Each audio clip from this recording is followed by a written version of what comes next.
Hello, fight fans and basketball fans.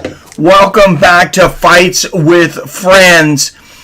NCAA March Madness coverage. Guys, this has been a wild tournament so far.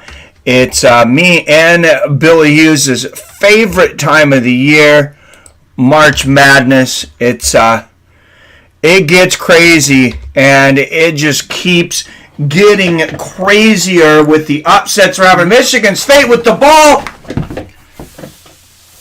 and there's a score underneath. What a pass from Michigan State. 9-4 for number 7 ranked Michigan State in the lead so far. We got the Timebender, Billy Hughes, coming in on the mic. We got him on deck to come on in about 15 minutes.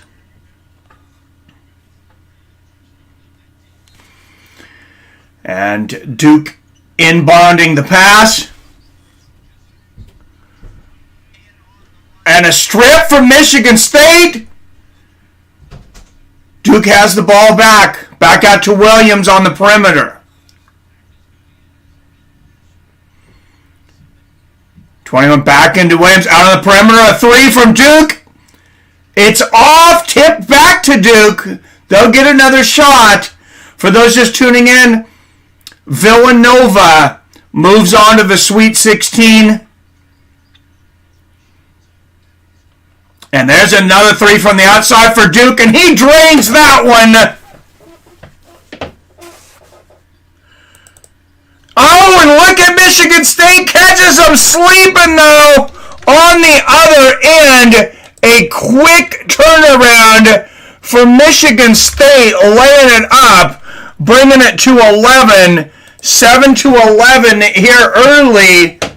Michigan State, number 7, Michigan State leading number 2, Duke. A turnaround. What a shot. He nails it. 11-9. Quick scoring here in Michigan State against Duke early. Akins with the ball on the outside. Passes it out to Brown for Michigan State. They have a 2-point lead and the ball. Oh, what a juke move. He misses it. Tipped in the air. That's going to be out on Akers.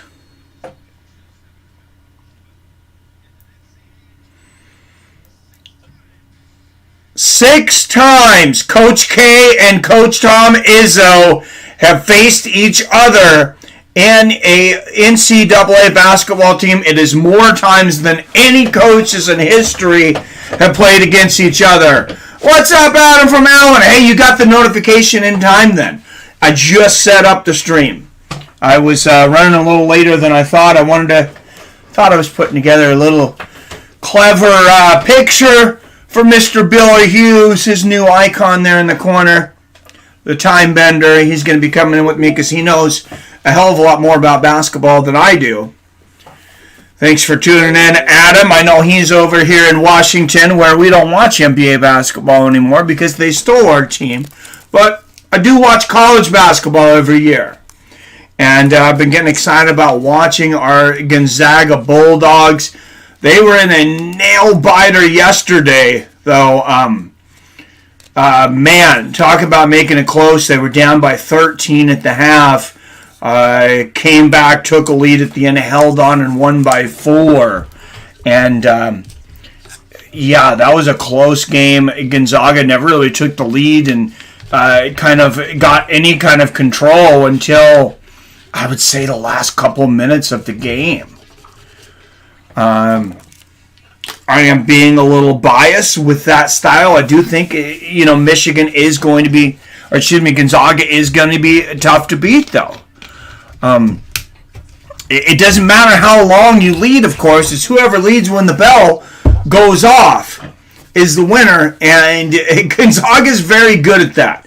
They've been an incredible second half team.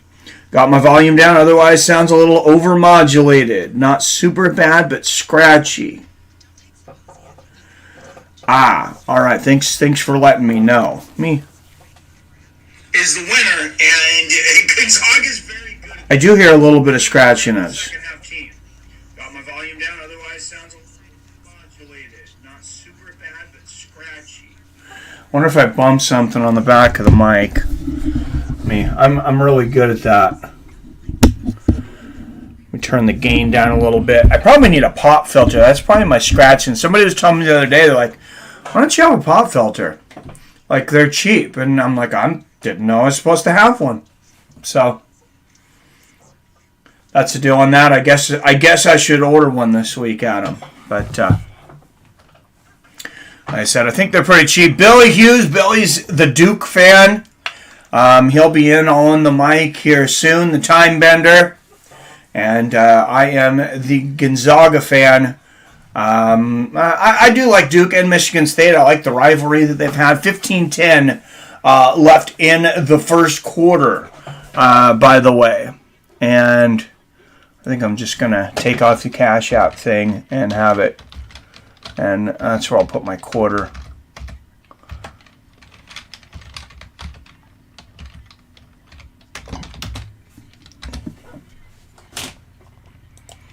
So everybody can see what quarter we're in.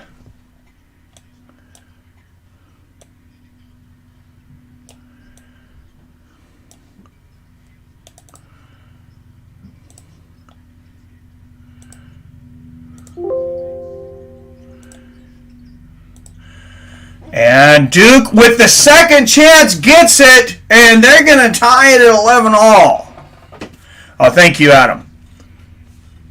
Thanks for letting me know. I moved the gain down. I think I had it up a bit high. All right, all tied up here.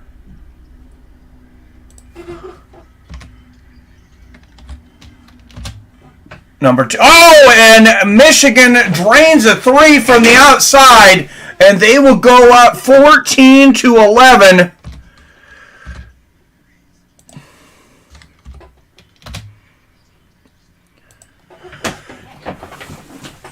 And a 3 from the outside for Duke. That's a miss. Michigan with the rebound, looking to add to that lead.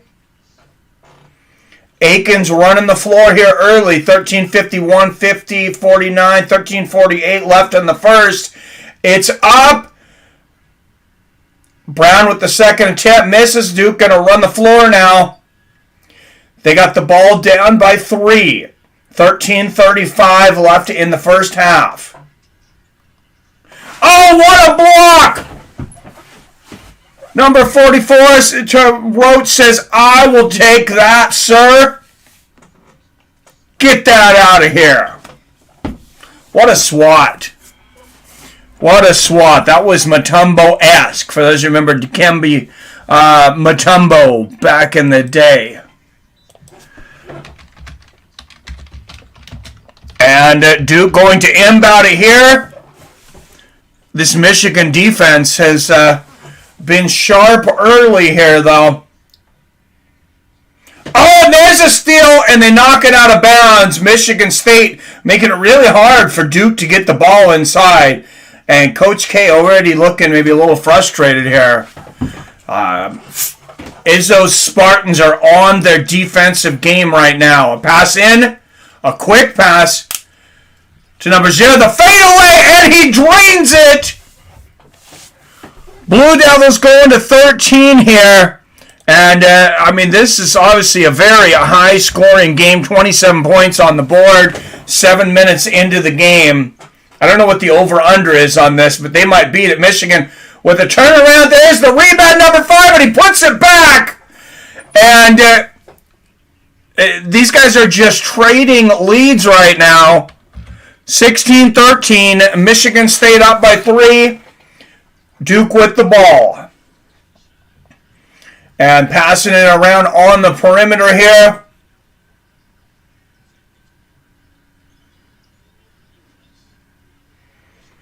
Michigan's defense has been on. Number 1 with the shot. He misses. Great defense on Michigan. They're going to run the ball on the other side. Oh, what a pass. Number 3 back out to the perimeter. A 3, and it misses. And a fight for the ball. I'm not sure who that was out on.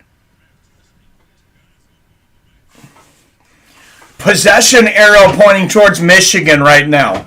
For those that aren't familiar with college basketball, when they would have a jump ball and both teams are on the ball, it would just automatically go to the possession arrow instead of the ball. Michigan has a possession arrow. That ball went out on Michigan, though. Duke will take the ball.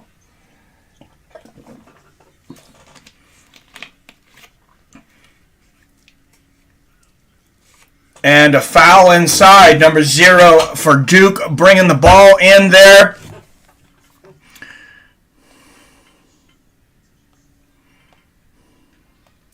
Number 0, the junior, Wendell Moore, on the inside there, draws the foul. That's 2 fouls so far for Duke. They are not in penalty yet. Or excuse me, 3 fouls for Michigan. Oh, and another foul. That's going to be an offensive foul on the forward, number 0, Moore. And that's going to take us to a timeout with 11:57 left in the half. Michigan State with a slight lead over Duke, 16-13. All right, guys, we were talking about what an incredible, absolutely incredible tournament it's been so far. Biggest upset of the tournament so far. One of the biggest upsets in NCAA history. Number 15, St. Peter's, took out number 2, Kentucky. Kentucky, a lot of people favored Kentucky to go the whole way. Me and Billy both had them winning their region. They get knocked out in the first round in overtime. A shocking defeat to St. Peter's. And number 15, St. Peter's, just knocked off number 9. They are now, I believe, one of 3 15 seeds ever to get into the Sweet 16. They are far and above America's Cinderella team for 2022. So if you're looking for your upset team, your Cinderella, that's them, St. Peter's. And, I mean, historically, for a team to become a Cinderella, I mean, it's not an official thing, but, when they start calling them that, when I start calling them that, generally is when they hit that Sweet 16, that third round, and that's where St. Peter's is. That's where my Gonzaga Bulldogs are, who will play on Thursday. And that's where the winner of this game will go between number 7 Michigan State Spartans and the number 7 Duke Blue Devils. So how's everybody doing on this Sunday? Thank you for joining us for some NCAA March Madness action. Like I said, we will have the Timebender, Billy Hughes, on the mic helping me out here.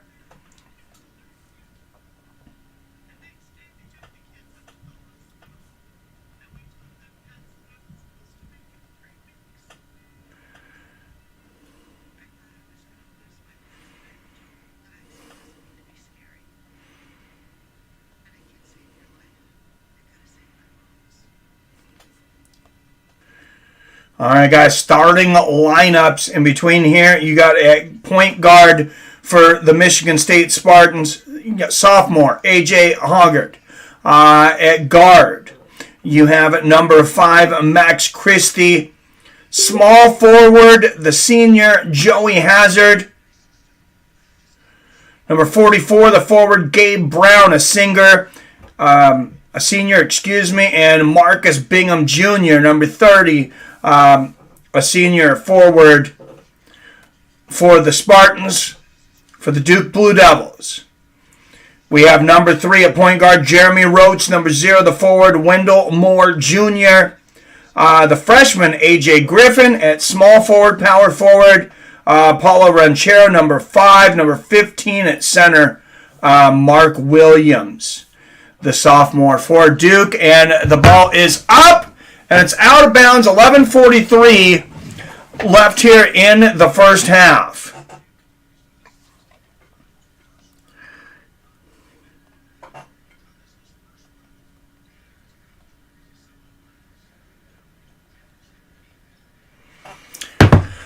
All right, and here Duke comes up, coming up the court, underneath, back out to the perimeter. 11:26, 25, 24, 23, 11:22 left in the first half. Up in a swat, out of bounds.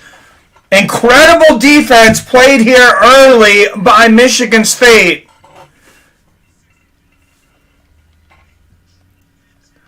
Wow, and that's number 30, Bingham. So Marcus Bingham Jr., the power forward for Michigan State.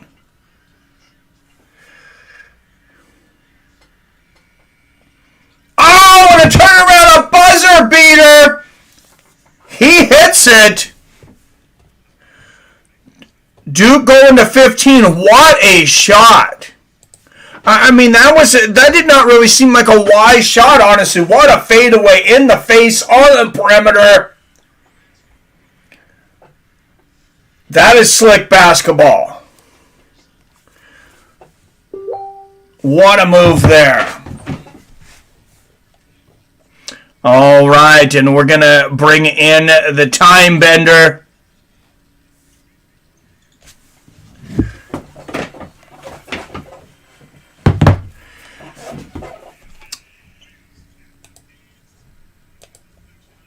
Mr. Billy Hughes, he is ready.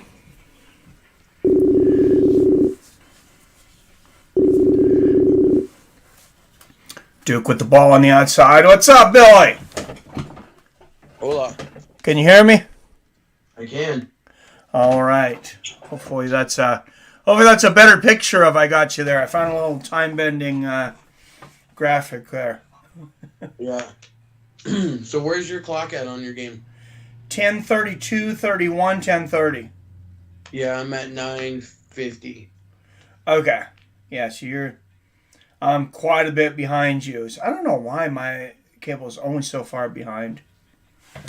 You have Xfinity cable, right? Or Comcast, whatever? Yeah, but it's on the Xfinity streaming app because I don't have like the actual cable pumped in. Oh. Okay. It comes with my internet. So Duke on the outside for three. Rebounded by Michigan State, bringing the ball up. Is this game kind of going about how you assumed it would go? It's very tight. Yeah, no. I don't like how sloppy Duke's playing. They're not establishing Paulo Banchero at all. Michigan State's playing hard, though. I mean, they had 4 or 5 blocks already, and their low post has been a lot better than I thought against Mark Williams, who's Defensive Player of the Year in the ACC. So a little fight for the ball here. Yeah, Michigan's defense has been they've been very aggressive. Yeah, they've gotten a lot of blocks and things. Not necessarily real impressive offensively, but they're keeping Duke off their game. I mean, Duke's kind of will live and die with the 3, but this is one of their better low post threats they've ever had since I want to say Jahlil Okafor was there with Mark Williams. He's really good at the lobs and has a pretty good post game. He doesn't have the greatest touch, but if he's close to the rim, he can dominate. Yeah, but and Michigan doesn't start a center. They start 3 forwards. Marcus Bingham Jr. is technically a forward. I did not realize that till this.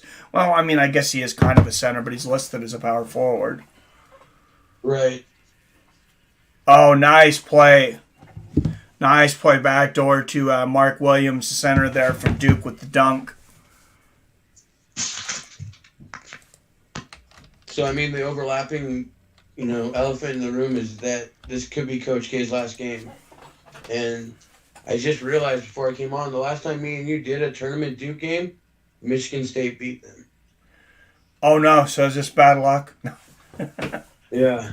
So. We'll wipe out the bad luck here. Right.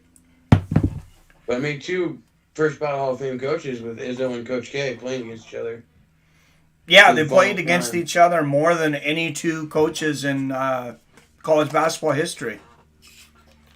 Duke runs a multiple point guard set, and Trevor Keel's number one is like their big combo guard. Between him and number three, Jeremy Roach, they're going to try to break down the defense by driving down the lane. That's going to be another key to asserting their dominance over Michigan State. Yeah, Roach. Who was the other guard you said they're running? Trevor Keel's number one. He's a bigger boy. He's a pretty big guard. Okay. And a quick basket there for Duke, and that is their biggest lead, I think, of the game so far. 5-point lead for Duke, 21-16. 8 minutes, 7:59:58 left in the first half. A miss outside the three from Michigan, and Duke bringing the ball back up. Number 5 for Duke is Paulo Banchero. He's a top 3 draft pick. He was one of the top 2 recruits coming into the season. He's got all the talent in the world, but he can get ice cold from the field, but he also can get red hot. So Michigan State's going to double team him anytime he gets the ball. And number 10 for Michigan State is their team leader. He's their heart and soul of the team. And he's got a pretty good pick and pop 3-point shot. And he was big down the stretch when they came back and beat Davidson on Friday night. And one of the greatest covers in the history of betting. I had a $10 bet for 2 overs to hit.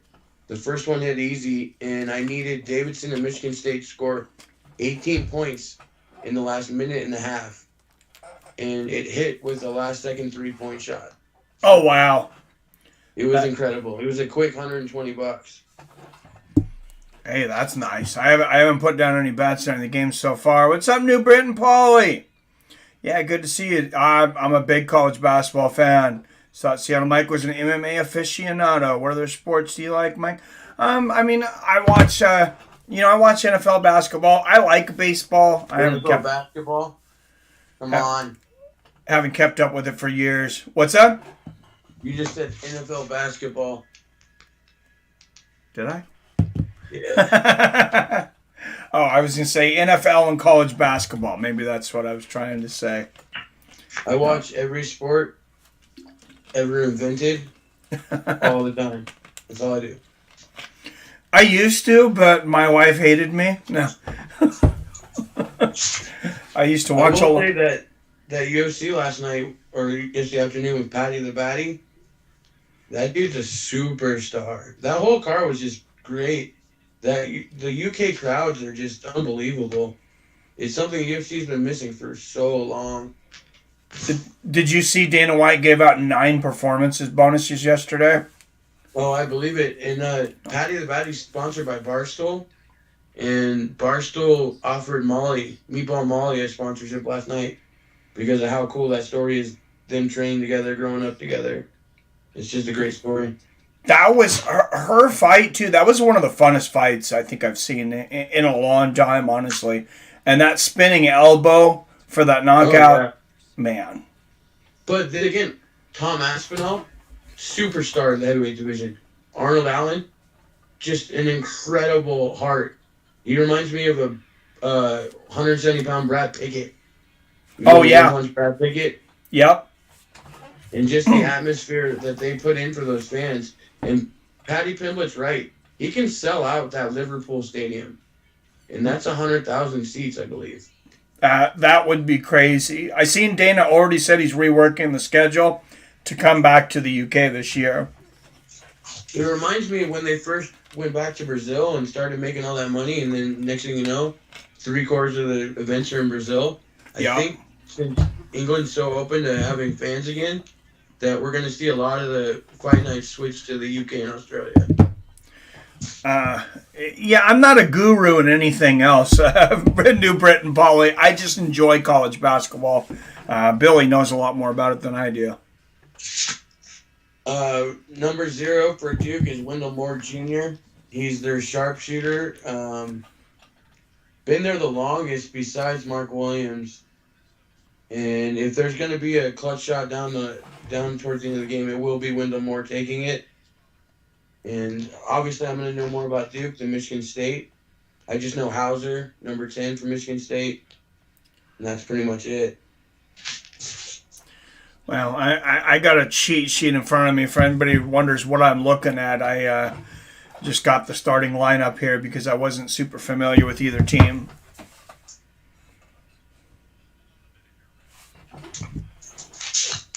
I also have the over bet on this game, so I need them to get to 150 points or more. I think that's a pretty good bet. They started out scoring quickly. I almost bet the half over at 70, but I just couldn't pull the trigger. I bet just the over for the game and then Duke first half. Duke opening up a 7-point lead here. Defense on the other end blocked. Michigan with the second attempt, though, gets it in, runs it to 18. That's something I have been noticing early on is Michigan State's dominating offensive rebounds, and that's big when you get second chance points. Turnovers, second chance points are sleepers on how to turn around a game. Yeah, Michigan, I don't think they've been great offensively here, but the defense and the rebounds. And there's the defense again. Another block there for Michigan. 6:24 left in the half.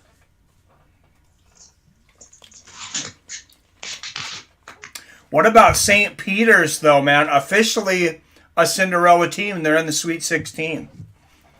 Yeah, I mean, there's always one. It's the sixth time a 14 or a 15 seed has made the Sweet 16. Is it? I thought they said it was only the third. But well, there's them, Oral Roberts, Florida Gulf Coast, Chattanooga, and then one from 1986. I can't remember who it was. But remember I said 14 or 15 seed. It was the third 15 okay. Yeah. And what happened there? I think a travel. No one has won past the Sweet 16. All of those teams have lost. So this might, because they're going to play the winner of Purdue versus Texas, and Purdue has 7 players over 6'8". Oh, wow. Including 2 7'2" centers. That's incredible. Purdue and Arizona are giant teams, and that's why. And Gonzaga's got a lot of height too with Holmgren and Timmy. Yeah. So I think that's why those teams are looking the best. Gonzaga's scaring me, though, at the beginning of the game. They're really waiting until the end of the game to pull it out. It's just that's the teams that can beat them is that kind of style. That's why Arkansas is going to be a problem because they're the same thing as Memphis, but Arkansas has the second leading scorer in the SEC with their guard. So as long as they can shut him down, but if they can't, they're going to have a problem again. Yeah, they were down, 12 or 13 points at the half yesterday. All right, Wendell Moore Jr. on the line here for Duke. 5:27 left in the first half. Drains the first one. And I apologize, everybody. The reason I've been taking over the play-by-play is apparently my internet or something sucks on my side because I'm way behind Billy. Yeah, I so badly want to see what happens because I see it waiting for you. I'm just biting my tongue.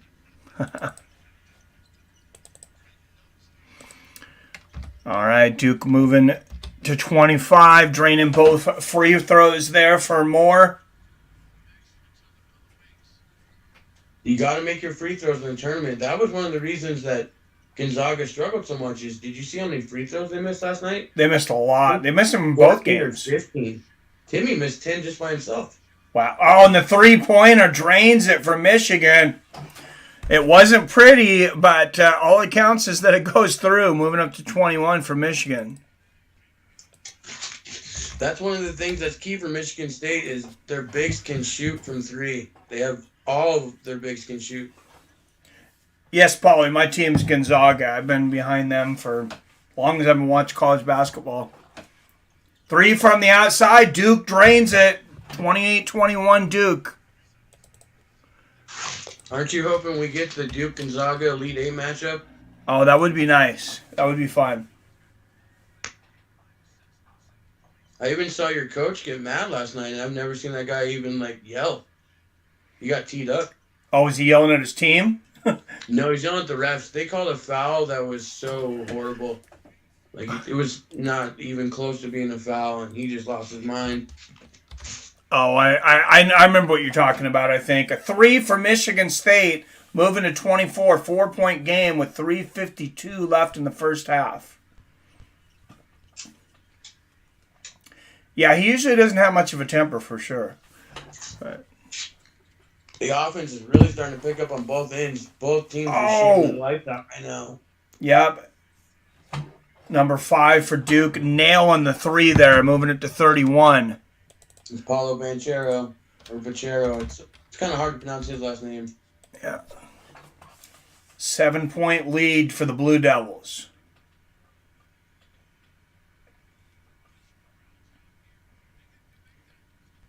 Three is up for Michigan, and it's good. Wow, yeah, they're shooting the lights out all of a sudden here. And it's all those bigs for Michigan State. I was telling you, they can all shoot the 3.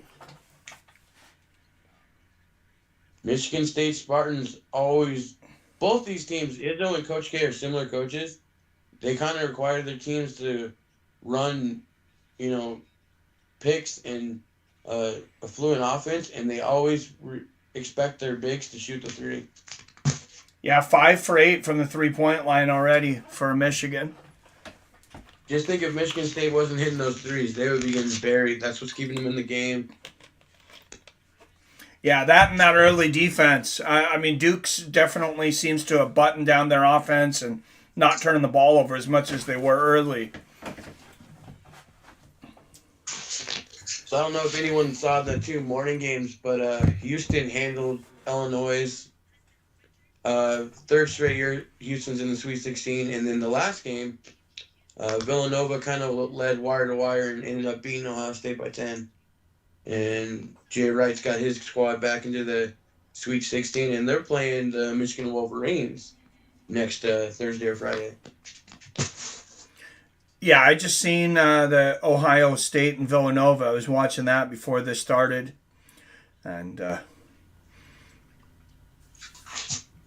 then tonight we have a quadruple header where TNT and CBS take over the games because CBS has their stuff for their Sunday night television. But you got actually Wisconsin and Iowa State, Mike, is starting right now. So we can actually cover 2 games. Looks like it's supposed to start in about 10 minutes. Yeah. It says 1 minute on mine. Oh, maybe they delayed it because of the tip. Okay.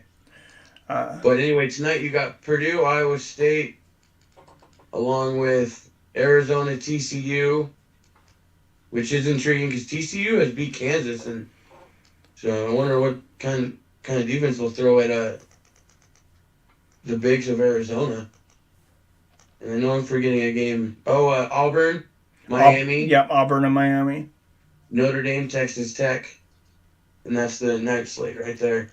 Yeah, Notre Dame's a play-in team too. They were a bowl team that had to play their way in. They could get to the Sweet 16. 4 straight years that one of the play-in teams has won that next round. Huh. And you remember last year UCLA made it all the way to the Final Four, and they were in the play-in games.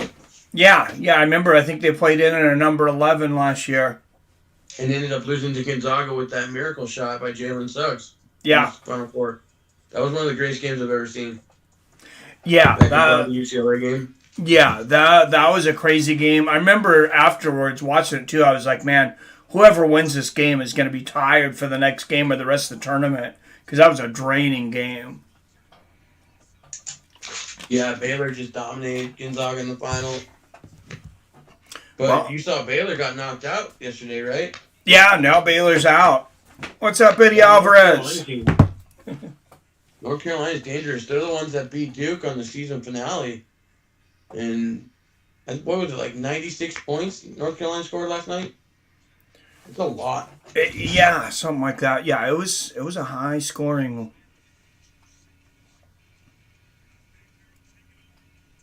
And if there's any NBA fans in here, the supposed number one pick is going to be playing here pretty soon. He's on Auburn. He's their power forward. He passed Banchero from Duke and Chet Holmgren from Gonzaga as the top on the draft boards now. Yeah, I don't really watch the NBA much anymore, but I do kind of watch where these players are going to go and, root for them to get drafted high. Who was the number one pick from Duke from a couple years ago? They haven't had a number one pick in quite a while. Kyrie Irving went number one like 10 years ago. They've had a bunch of number two overalls. Was it the number two I'm thinking of? He was had Jason Tatum go number two. They had no, I'm drawing a blank. Maybe I'm not. Zion Williamson's who you're thinking of. Who? Zion went number one. Okay. That's right. Man, the shooting today is just outrageous between these two teams. Yeah, Michigan with the 31-30, 204, 203, 202 left in the first half. And up and good for Duke. Yeah, this one could come down to a buzzer beater if they keep playing like this. Little nerve-wracking when it's your team, though, huh? Yeah, it's a little bit easier just being the first half, but yeah, I'll get nervous in the second half. Man, Michigan State can shoot. Yeah, he just nailed another three. It's all knotted up at 33 here. Crazy. 6 fouls for Michigan State, though. That could be a problem in the second half. In the air and fouled. That's going to be number 7. How many fouls is it that they go to the line in college basketball? Shooting fouls anytime but 7 is when they go for 1-and-1. And then when they reach 10, it's an automatic 2 shots. Okay. I couldn't remember when I was watching, and I was trying to explain it to my wife, and I was like, well, it's even different than NBA rules. I just couldn't remember how many fouls to the free throw line. Yes, Jeremy Roach at the line for Duke, and they keep scoring. This is incredible. Yep, nails the first one.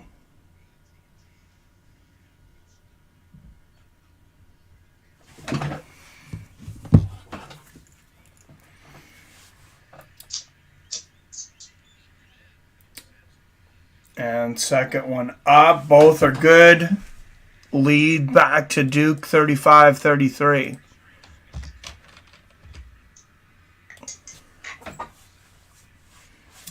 Coming down to the last minute of the half. Michigan off the glass ties it back up. Yeah, this is like it's like all-star game offense all of a sudden. Wow, what a jam there from Duke. And it actually started out pretty slow for the first 4 minutes. They weren't scoring many points. Because if they were on this pace the entire time, they should be a little bit higher. Because I'm still not even on pace to hit my over. Oh, yeah. Right now, they're only on pace to get like 145. I mean, it's close, but... Yeah. That was number 15, Mark Williams, for Duke here a moment ago. And Duke will have the last shot of the game if they want it. And timeout here. 17 seconds left in the half. That's the mandate. You have to use at least one of your timeouts in the first half, otherwise they automatically take it. So that was the use it or lose it timeout there for Duke. But did you see the Arkansas-New Mexico State game by any chance yesterday? No, I didn't watch it. I just seen the results. So the over before the game was 145 points. Wow. Combined, they scored 32 points in the first half, and they ended up scoring, I want to say, 87 total. Yeah, I seen that coming up. It was a super low-scoring game, yeah. Yeah, I think New Mexico State ended up with like 42 points, and Arkansas was at like 47, 48, something like that. Yeah, 53-48. It's like a halftime score almost. It's not like they got offensive teams. It was just I think Arkansas shot 27%, and that's only the second time somebody shot under 30% and won a tournament game. Well, they're definitely going to have some issues if they play Duke or Gonzaga shooting like that. Yeah, because Gonzaga scores no less than 75 a game, I want to say. Yeah, and they'll be playing Gonzaga on Wednesday. I was pretty surprised that St. Mary's got beat so handily last night by UCLA, because they were a good team this year. Yeah, they were looking really, really good before that, and then, they just didn't come to play. And it's kind of the end of their run because, 7 of their 10 players were seniors. So. Yeah, that kind of put them on the map, but now people are going to expect them to be successful. It might be a while. Gonzaga's talking about switching conferences. They might join my Colorado State Rams and jump to the Mountain West, because then they could join, San Diego State and Nevada and a little bit more competition, and St. Mary's might come with them. But this would be 5 years down the road. Yeah, I know they've talked about them changing conferences for a while. But if the Mountain West could add St. Mary's and Gonzaga, that would put them on par with most of the major conferences, because then they would have 6 or 7 tournament teams every year if they added those two. Yeah, I don't know what the benefit is for Gonzaga going to a tougher conference. Maybe makes them more prepared for the tournament. Mountain West has 10 times more money in their TV deal than the Western Conference does. Oh, there you go. 13-15 seed in tournament history to reach the Sweet 16 for St. Peter's. Gonzaga reaches 7th straight Sweet 16, longest active streak. Duke's going to try to score right before half. All right, 17 seconds left in the half. Duke with the ball here.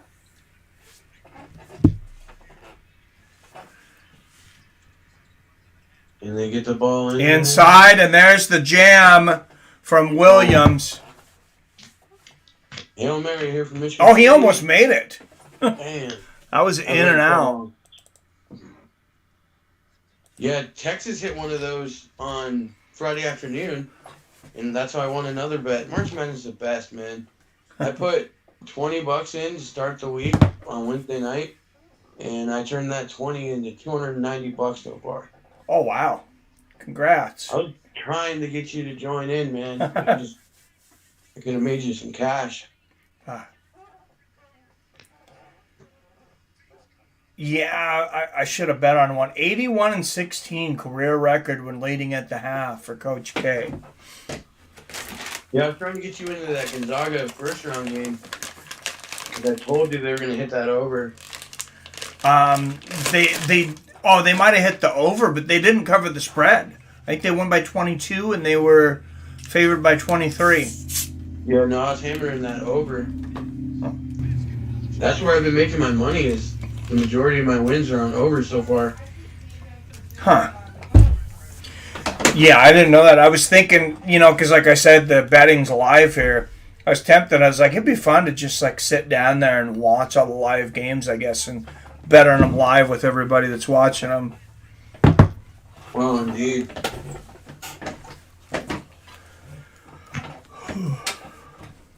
We need to get one of the betting apps to sponsor. Have them run some promos for some MMA bets. Yeah. How they live in Washington, though. Yeah, I need to reach out to somebody, because I had I had an offer with a betting company. They're called Jazz Sports. I'm sure there's nothing wrong with them. I don't know if there's anything wrong with them, whatever, but it was one of those international companies where you have to send the money overseas and then they have to send it back. And I didn't think that was a good fit. Just came out with a new supporter app, or to help supporters. A lot of the small Colorado YouTubers are sponsored by DraftKings.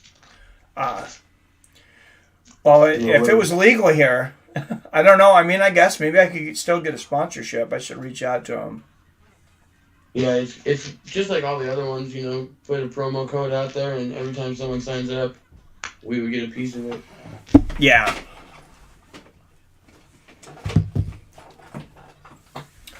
But I mean, through the Denver ones that DraftKings sponsored, they hook the people up because if you go through those promo codes and sign up, they'll double your money and give you a free first bet where you don't lose. You get your money back even if you lose. Yeah, I was wishing we had the online recently because I seen a lot of companies were throwing some really good promos out there. And I could refer you on the Barstool app if they ever we get in Washington. We'd each get $100. That'd be good. Yeah, I like those referrals for sure.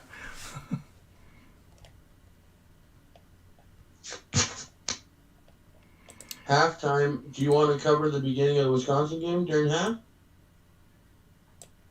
Oh yeah, we can go over to Wisconsin for a minute. Just quick TNT.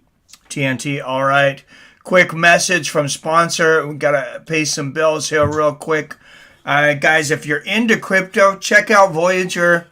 I use them. I don't use any sponsors. The reason I don't have a lot of sponsors is because I don't advertise anything that I'm not comfortable with using, because it's not worth it for me to make a couple bucks and then send you guys somewhere that's that I don't believe in. It's just not, in my opinion, it's not a good long-term business plan. Voyager, I've been very happy with. I've been buying more crypto basically every single day. I have a limit sitting on Bitcoin, on Ethereum. There's 10 different coins I've been buying. But if you're interested, when you deposit $100 with my code, you're going to get $25 in free Bitcoin. It's down as low as, close to as low as it's been in a while. So that $25 Bitcoin probably going to be worth 50.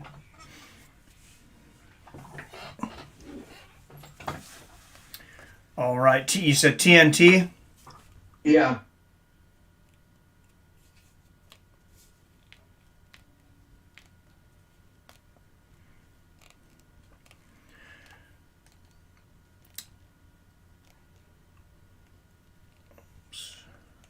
All right, we'll head over there.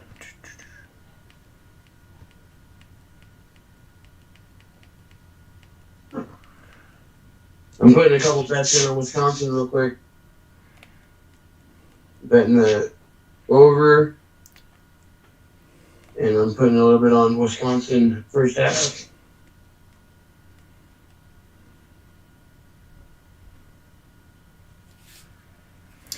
All right, Iowa State and Wisconsin.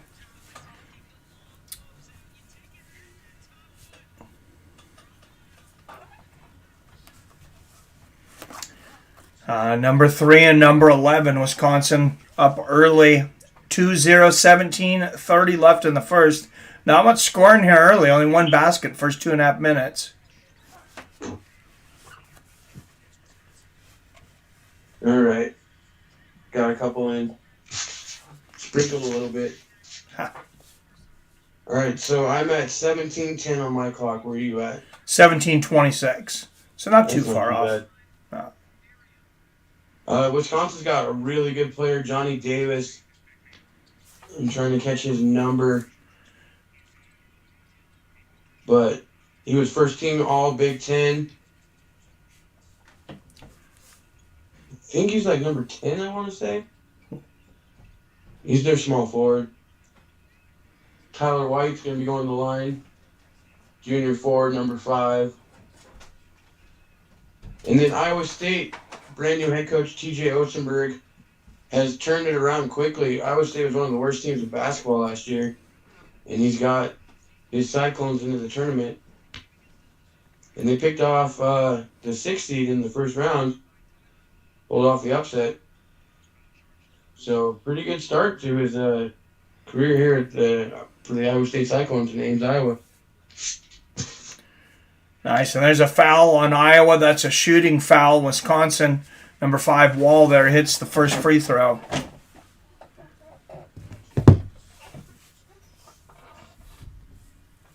One of the things that actually helped Iowa State is the new transfer portal. So, and that's a big thing with all of college sports is you can turn around your team quick because they don't have to sit out a year anymore. Oh, when they transfer, they can play that year? Yeah. Oh, nice little turnaround. Iowa State, that's their first points on the board. 3-2 Wisconsin. A low-scoring game early.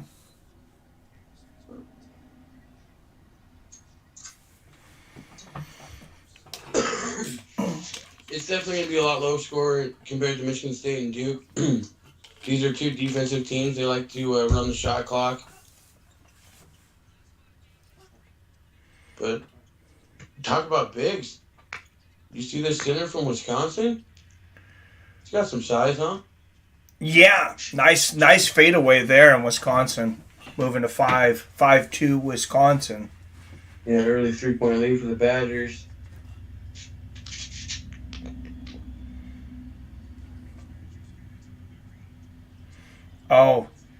Slick move, and he misses it. And they might have to go to the possession arrow here, which is in Iowa State. Yep, they're going to go to possession arrow, Iowa State. Iowa State's kind of cold from the field so far. They're missing a lot of close shots.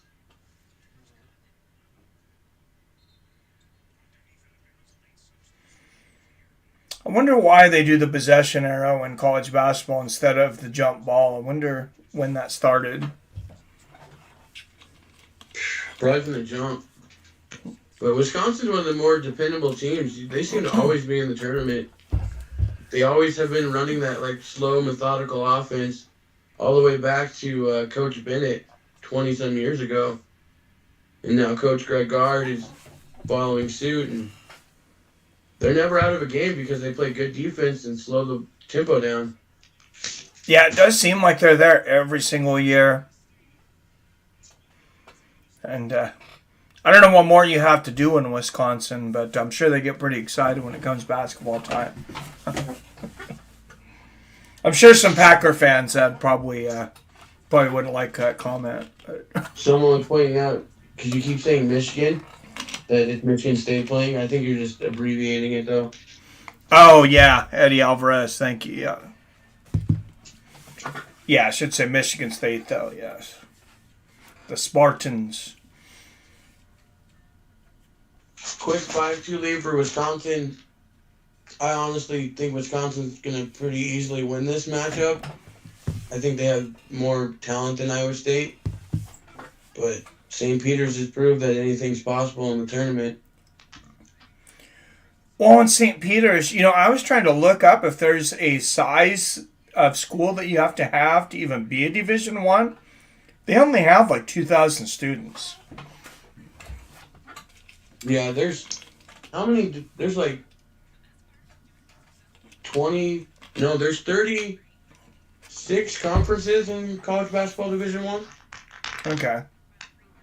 So, I mean, we had 2,000. 10 people to have a basketball team compared to 70, 80 to close to 100 people for a football team. Yeah, I just wasn't sure if if you had to be like a certain size school to be a Division I. I don't think that's I think it's the school's choice on that part, right? I'm not sure, because I know that's kind of how it works to a point, like in high school. I remember like in high school football. We were AAA for quite a while, and then I think when our school... Oh, okay.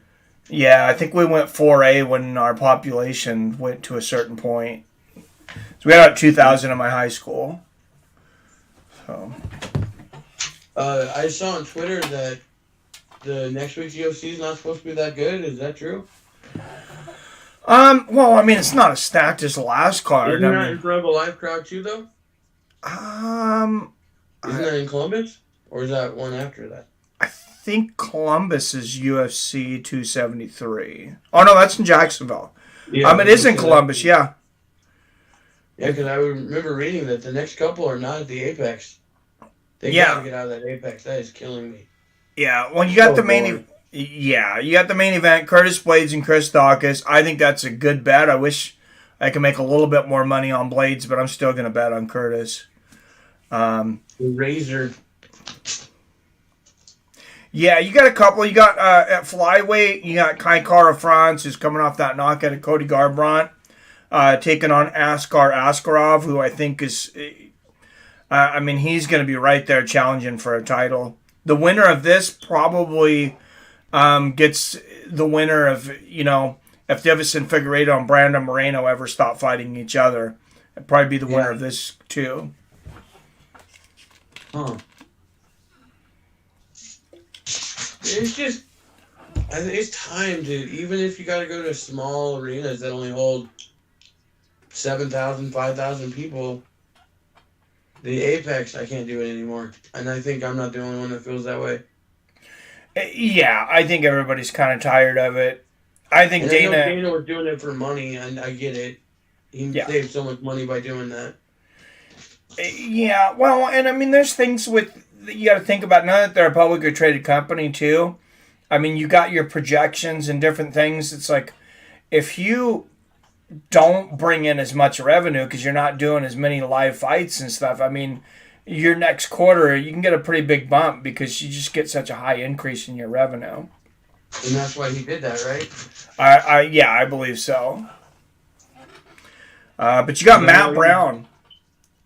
I'm just hoping that London, or the UK, where was that yesterday? Yeah, that was in the O2 Arena in London. They're gonna go. Okay, they're gonna come back to London this year. I just hope that showed him the fight nights can be just as important for live crowds, because that's when you can go to a Boise, Idaho, or an Albuquerque, New Mexico, or a Tacoma, Washington. Places where you're not going to get a pay-per-view, but there's a lot of people that want to watch live UFC, and that's their opportunity. Oh, there's got to be so many fans dying to go to live events. I know I am. But yeah, no, this next week's card, you got a couple of good fights. Matt Brown and Brian Barberena. I don't see how that fight cannot be exciting. Both those guys throw down. Heavyweight, you got Alir Latifi and Alexei Olenek. And then you got Neil Magny taking on Max Griffin. So there's definitely a couple of interesting fights. Not as strong a card as last week's. I don't think last week's card was that strong name-wise. I think it was just they put the right fighters for the area on the card. Yeah, it's a really well-matched card. I do want to say something that I never thought I would say, but I think it's time for Dan Hooker to go somewhere else. Yeah, it's sad. Yeah, I don't know. Similar to what Dana said with Greg Hardy. They cut Greg Hardy, right? Yeah, I know that. But Dana promised him that if he gets a couple wins, he's going to bring him right back. Oh, I didn't know that. I know they asked Dana about Dan Hooker afterwards if he was going to go back to lightweight. And he just said, that kid just went in there and banged with a tough guy in a long streak. He said he can fight wherever he wants. So Dana doesn't... He get knocked out at left and right now, Yeah. Yeah, I was a little surprised by that comment. Maybe just because he's so popular, but yeah, you don't want to see a guy. Smoked him. Islam walked right through him, and one other person beat him. Who beat him? Was it Darush or was it? I think it was Darush.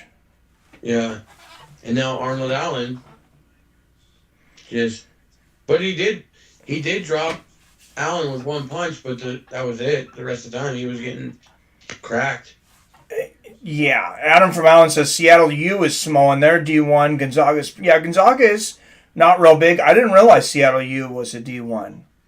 Yeah, they're in the WAC. They're in there with New Mexico State, Grand Canyon, University of Omaha, Cal State Bakersfield, Utah Valley, Chicago State, Abilene Christian. That's all I know off the top of my head. Wisconsin with the ball shot there, Iowa State taking it 6-5, 7 minutes into the first half. Super low scoring game. Yeah, I got the over at 118 points, and that's not looking good now either. No. They're so low that I was like, gotta take this. And I You guess now I know why. might see what the over is for the second half. The over under. Maybe. Just need the teams to get hot from the 3-point line, and maybe that'll help. Yeah, because 118, yeah, that's not very high, but yeah, neither team is shooting the ball very well.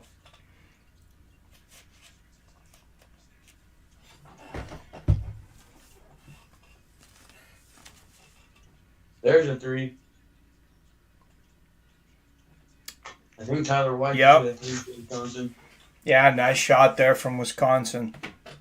8-6 Badgers. Almost to the halfway point of the first half. Should be getting close to the start of the second half for Duke, Michigan State. It's a little live look in for everyone on the Badgers and Cyclones real quick. Moving screen call there on Iowa State. Turnover. And anybody, whoever your favorite team is, throw them in there. Anything you guys want to talk about, college basketball or whatever your local team is, throw it out there. While we are here on the second half. Yeah, they're still in commercial break.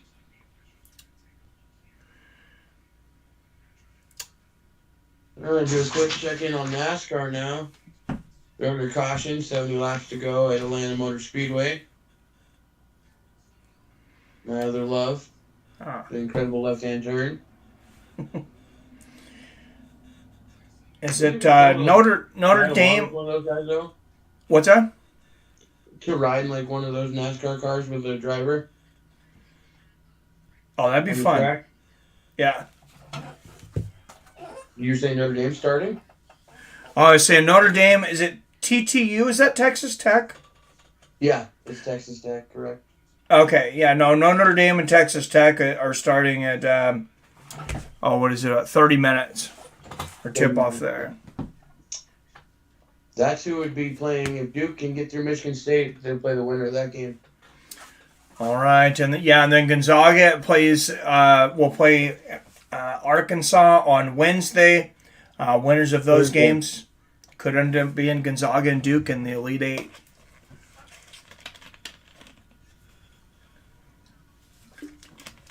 Did your helper come back yet, Mike, or no? Yeah, that's why I ended up with a Sunday off. So There you go. And he only does Sundays? he helps me out on Saturday, comes in on Sunday, and then just kind of semi-retired. Sometimes if it's slow enough, I can take like an extra Monday or something off. I'll have more clout.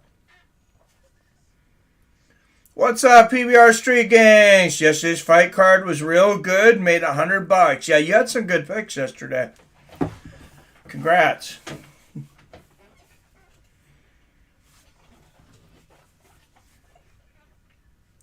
I think they got to be very smart with who they put with Patty Pimblett next.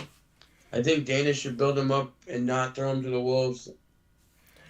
Oh, but money-wise, yeah, it's smart because, I mean, I like his stick. I like the kid. He's not great. He's not a top talent in my opinion. I mean, maybe he will become one, but I mean, like Terry McKinney called him out, I believe it was. I think McKinney would walk through him. He was the champ in one of the British fight organizations. Which one was it? Cage Wars or? Yeah, he was a 2-weight champion in Cage Warriors. So I mean, he's beaten some good guys. There's no doubt of that. But I mean, he's faced two opponents that were supposed to be tailor made. I mean, they were kind of set up for him to get an easy win, and they both almost dropped him. Yeah. He really faced adversity that first fight. He definitely could have lost. Yesterday's, I mean, yeah, he had a little bit of trouble, but he handled it pretty well. Yeah, he got cracked and then took the guy down, knew what he wanted to do, submitted him quick, too. Yeah, Adam says, look out for Texas Tech. All right, Michigan and Duke are back, 1955-54.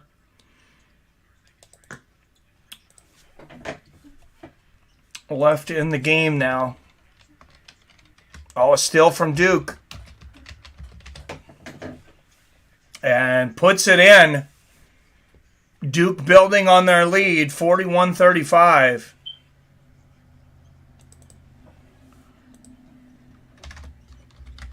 There you go, Duke. Good start. Good start. Excuse me. And Michigan from the outside misses a three there. Duke bringing it back up. Who's got the deeper bench here? Do you know? I don't know because I don't know Michigan State's bench. Duke goes about 11 deep though. That's pretty deep. And another score here for Duke, and they've almost taken this out to a double-digit lead, 43-35 here in the second half. Michigan State's three-point shooting will keep a minute though. That's the problem for Duke. And the free throw completes the three-point play there for Duke. Yeah, Adam, seems like Texas Tech's another one of those teams that's in it like every year. That's the team I'm most scared about. Even more than Gonzaga for Duke, because Texas Tech is possibly the best defensive team in the whole country. Who's the coach over there? What's that? Who's the coach over there, do you know? Their coach took the Texas job, so they have a brand new coach this year, so I don't know who that is now. What's up, King James? I don't see Patty competing with top 10 lightweights at this point. No, me either. That's what I'm saying, build him up. He should follow the Sean O'Malley plan. Yes. And work his way towards eventually being top 15. Because he's, no matter what, he's always going to be a draw in the UK. Yeah. Nice follow-up. Nice follow-up there for Michigan State. I think Meatball Molly has a chance to be a title contender, though. I like what I've seen from her so far. That was just such a fun fight. She's just so entertaining. Her style's so entertaining. I was really impressed the fact that, she stood there and struck with a Thai boxer. She probably could have out-wrestled her. Right. I'm not saying Molly's going to fight for the belt maybe in like the next 18 months, but with her heart and determination, and she can crack for being so, like, she's small and stout. Yeah. I think she could eventually at least get a title shot. I don't know if she would win, but... She's at 125, right? What's that? She's at 125, I believe. I thought she was 115. Okay. And that's even better because there's no title challengers at 125. Who's Shevchenko fighting now? I don't even remember, but there's nobody for her. I could be wrong. I was thinking she was 125. Maybe she is 115. But I was just thinking the same thing. No title challengers for Shevchenko. And Shevchenko still doesn't want to go back to 135 for a super fight. Oh, nice turnaround there from Duke. Gets the basket. Takes it to a 9-point lead. I believe that's their biggest lead of the game. You just got to stay focused, dude. Come on now. Can't be making these mistakes. Oh, beautiful block. Michigan gets the ball back.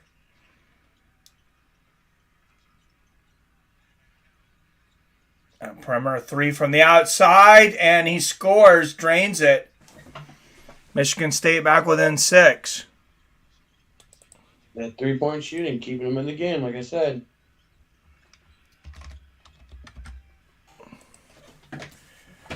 Yeah, if Duke can push him out further on the perimeter and make him take some longer threes. They're getting turnovers. Oh, man. Yeah, and Michigan State's defense, I think, is what could keep them in it. Nice steal there. Gets it within 4. Sloppy play by Duke right now. Yeah, and Michigan cleaning it up on the other end. Only look like she has more potential to me, King James. Yeah, she looked good. I really liked watching her fight, and I do think a lot of people are overcritical of women's MMA. It's like they forget that it hasn't been around as long, and sometimes I don't think they do them any favors with the matchmaking. That's a lady you need to put out there, though. She's very charismatic. She's very fun to watch. I agree. I think she could be a superstar.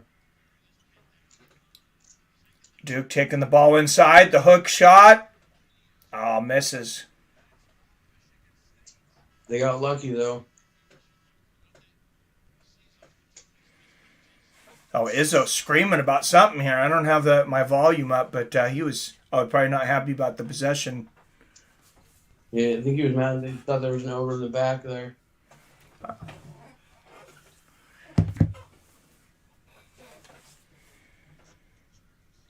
See, Michigan State just 3 for 9 this half, but Duke's still allowing them to get back in it. Nice little turnaround jumper. Duke 48, Michigan State 42.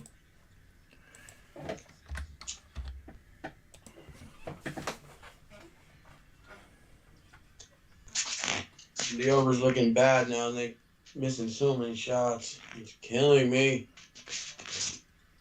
Yeah, Michigan from the outside. Hook shot, gets the rebound, misses the second attempt, another rebound. Yeah, if Michigan wasn't getting all these rebounds and their defense, I mean, Duke would probably have a 20-point lead. Maybe not 20 at this point, but they are. That's all it's keeping an eye on. Duke's. I don't know what the shooting percentages is, but I mean, Duke's shooting a lot better. Yeah.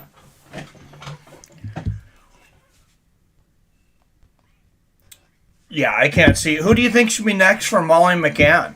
I gotta look at the rankings here and see. I honestly don't know enough about the 125 division to even get. Yeah, I'm gonna bring up the rankings here that we're on a commercial break here.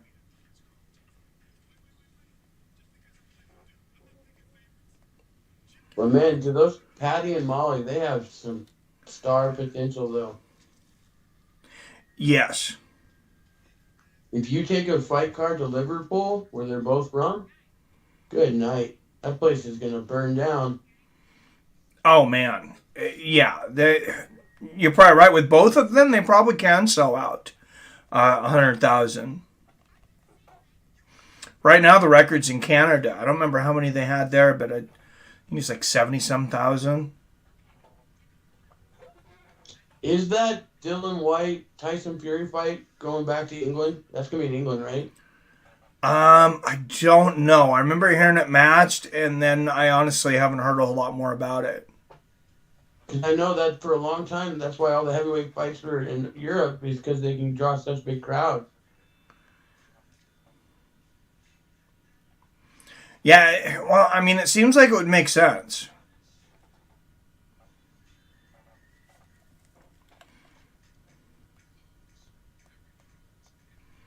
Is that the first Fury Wilder fight was in England, right? I don't remember, honestly. Well, That sounds familiar. I know the second one, I'm sure was in Los Angeles, I think, Staples Center. Yeah, and the third one was in Vegas. Yeah. I'm still heartbroken that Deontay Wilder couldn't get it done. Oh, yeah. That was, I thought that third fight was his. I mean, he looked good. He had knocked Fury down a couple of times and just... Fury's too big of a matchup for him. He's just got too much size. Well, he's a super heavyweight, yeah. Yeah, he used his weight perfectly and his height and everything. Yeah, I mean, there's a lot of things about Tyson Fury that kind of irk me the wrong way, but you can't deny that he's got a lot of talent. He's going to be hard to beat. I still hope we eventually do get the Tyson Fury Anthony Joshua fight to see who the king of the UK is. I don't see that going well for Anthony Joshua, but I mean, obviously I'd watch it. I think it would be incredible for money and buy rates, though. Yeah. Every TV in England would tune into that fight because Anthony Joshua and Tyson Fury are rock stars over there. Yeah, that's true. That's one of those things, though, that it really highlights the difference between MMA and boxing because people are like, a lot of people are like counting Anthony Joshua out because he has a couple losses. It's like, in MMA, you have 2 losses, nobody cares. Yeah. I mean, hell, Masvidal has like 12. Oh, man, don't fake the funk on the nasty dunk. Michigan taking it baseline, 48-44 Duke. It's time for Paulo Banchero, number 5, to take over for Duke. Oh, and there's a quick turnaround for Duke. That was Paulo. Yeah, just beats this guy on the outside. He was just faster there. That guy's so athletic. He can jump out of the gym. Yeah.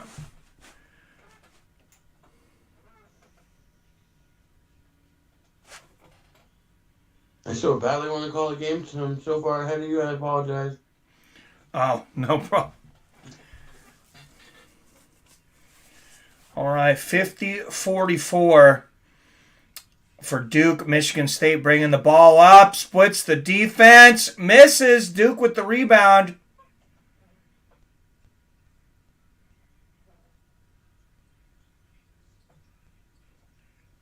Pass inside, and there's the dunk from number 15, Williams. I think Williams could play at the next level. I don't know about you, Mike. From what I've seen from him, yeah, I'm impressed. I like his play.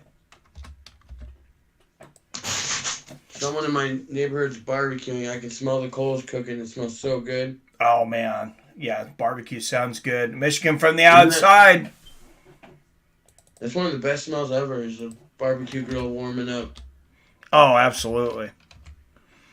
And here it's spring. Anything with like spring, because we get so much crappy weather. It's like That's gonna snow here tomorrow, dude. Really? Oh man. Yeah. Duke inside puts it back. 54-46 Duke. Yeah, it's been a wild winter. I mean, I guess it is still March. First day of spring today, though. Oh, is it really? Yeah, that's what my wife was saying. I think. Well, she's the teacher, so Yeah. you know. When is the first day of spring? Yep, March 20th. Begins March 20th, ends June 20th. So, I mean, technically, winter's over, everybody. yay. I'm I sick hate of winter winter. so much. Oh, a steal from Michigan State. Bringing it up. Beautiful pass in the lane. 48-54, 6-point game. Duke turns it around quickly, though. Shoots a three. Gonna knock it to the outside. Misses. Oh, there's number 0. And going to be a foul in the play. Twisted ankle.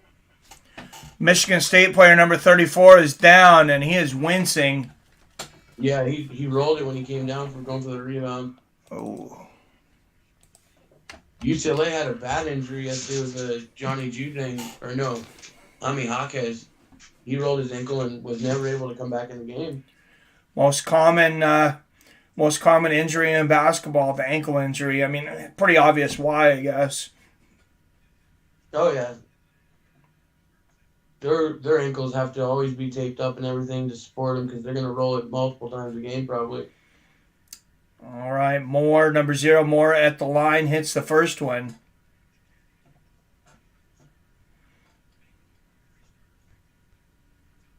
Wow. There's a lid on this bucket. You know, if you could get that house sold, my gym's got some really nice basketball courts. You can get over here. We can play some basketball. Nice rebound off the miss on the free throw for Duke. I'm scared that one of us could pull Tom Segura and blow out our knee and fall and break our arm.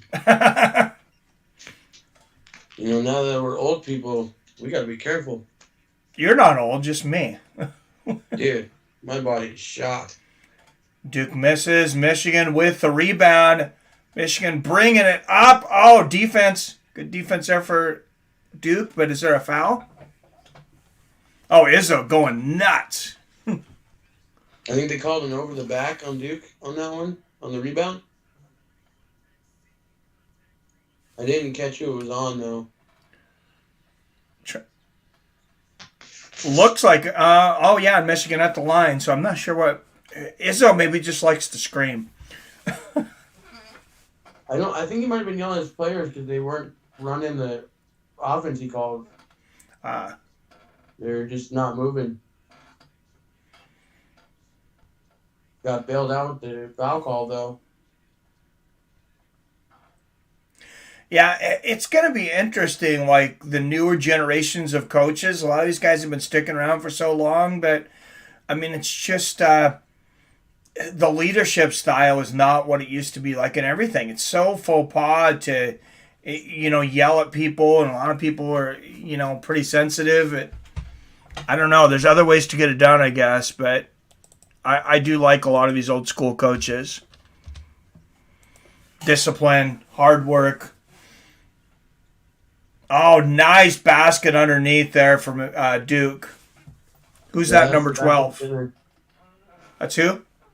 Their backup center. He's a transfer from Seton Hall. Ah.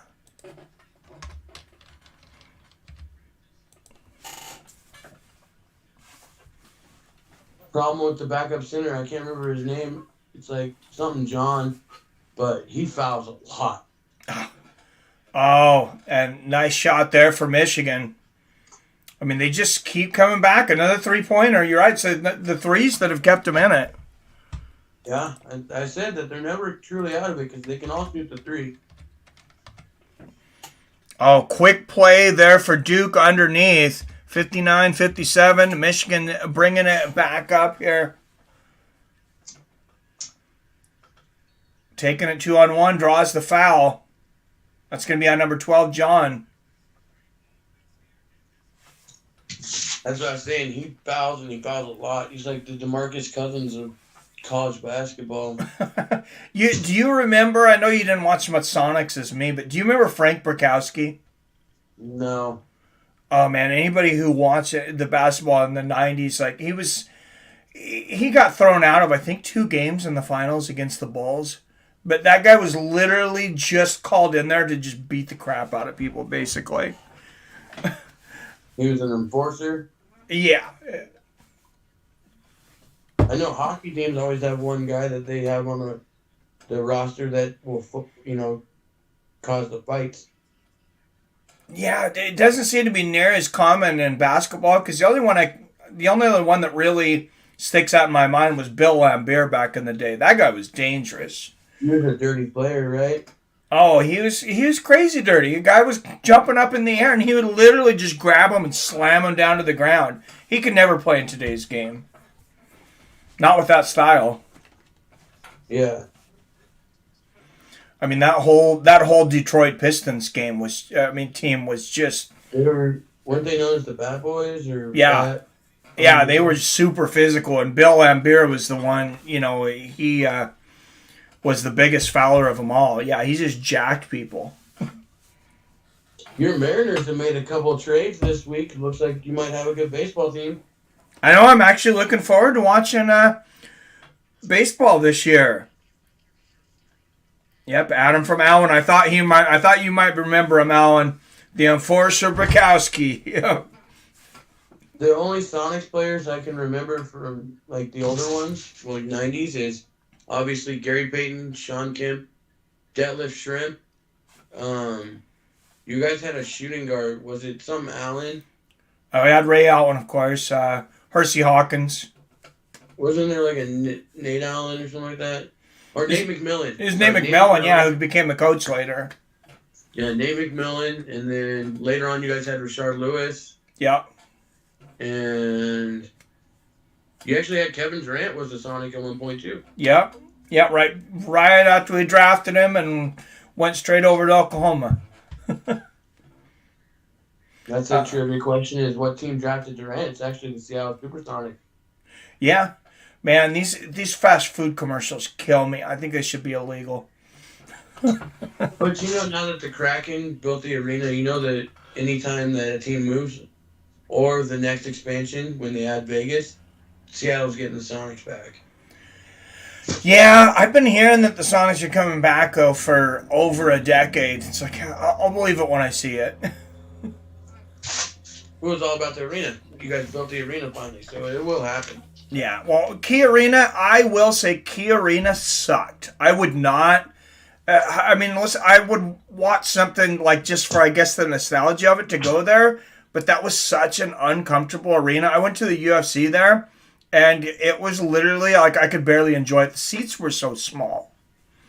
I mean, for a big guy like me, it's super uncomfortable. Yeah, and that was always the big catch. But now you guys have to wait because they can't add one team; they have to add two to keep the numbers right. Yeah. So either a team's going to move there, but I don't see anyone in money problems because Sacramento was going to leave, but they built a new arena. Yeah. So really, it's just expansion because I know they're going to add a Vegas team, and Memphis is supposed to be in the Eastern Conference geographically anyway. So you're going to add Seattle and Vegas and move Memphis to the Eastern Conference. All right, Michigan State nailing two free throws here to move it to 59-54. Just trying to stick around.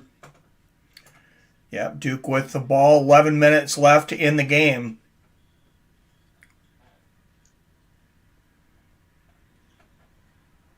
They're doing what they have to do to stay around, though.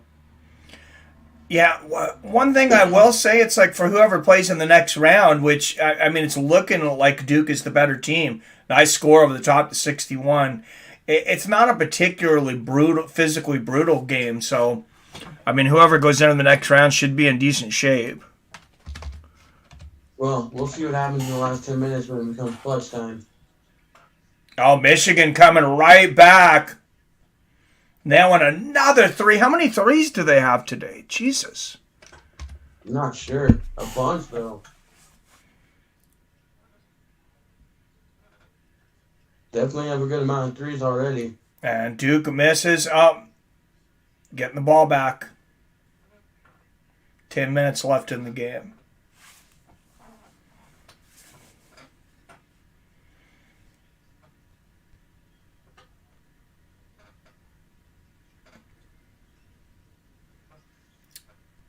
A little chaotic pace here. They need to calm it down. Three-pointer there from Duke. Misses.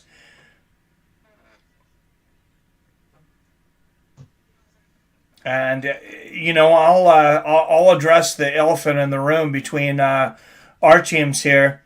And, you know, good luck to Russell. I hope he does well over there for you guys as Broncos. I don't know who you have for receivers and things, but I'll still be rooting for him. Oh, we got a pretty good receiving core. We got Cortland Sutton, Tim Patrick, Jerry Jeudy, KJ Hamler, Kendall Hinton. We gave you guys our first-round tight end, though, as part of the deal. Well, we got a decent amount of players. It didn't seem like it was an unfair trade. I mean, I didn't really deep dive into it, but it seemed like Denver, you know, gave up a fair amount of picks and things. Two first-round picks, 2 second-round picks, and you get our first-round pick this year, which is number 9. Yeah. Our quarterback, Drew Lock, our star tight end, Noah Fant, and our top defensive lineman, Shelby Harris. Yeah. And you gave us Russell Wilson and a 5th-round draft pick. Or Russell Wilson and a 4th-round draft pick is what we got from you. Yeah, I'm not so sure that Drew Lock can't play in this league. I'd like to see him more. Maybe he can't. I know a lot of people are saying that he's not, you know, starter material. Every team seems to be almost switching quarterbacks this year because you saw Deshaun Watson got traded to Cleveland. Oh, that did go through. I seen that he was talking to Cleveland, and I think he asked to go to Cleveland. And now Baker Mayfield's either going to be traded to Indianapolis or possibly Seattle. That's what I was going to say. I like Baker Mayfield. I always have. That's who I wanted us to go after. Carson Wentz got traded from the Colts to the Washington Commanders. Yep. Who are losing sponsors like crazy, by the way, even after they changed their team name. Yeah, they have a lot more problems than that. Just from, I think I feel pretty comfortable in saying that what I see, the Washington owners, at least they're not. So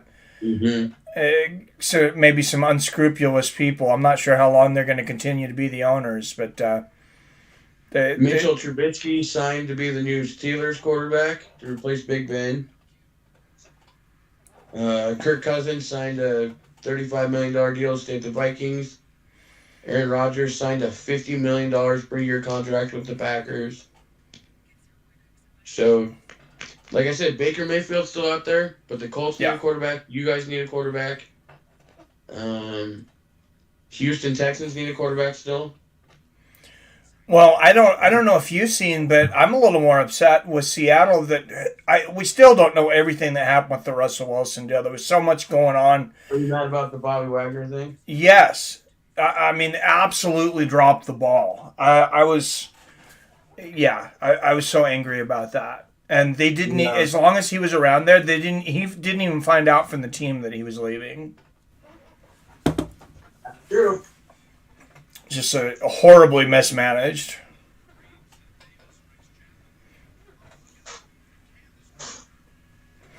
So, and I mean, I know the team, I know the GM, apologized for how it was addressed. And, Pete Carroll came out and said that, it was addressed improperly. But I just don't understand how that happens. It's inexcusable.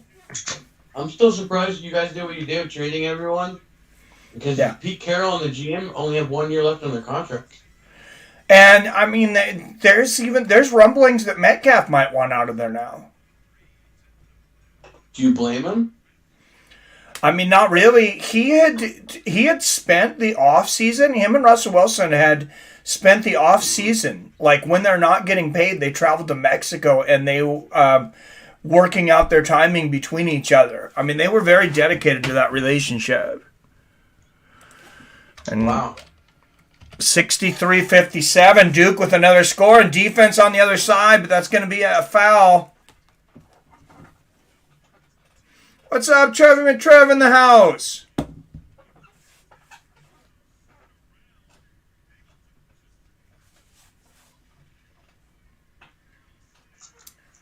And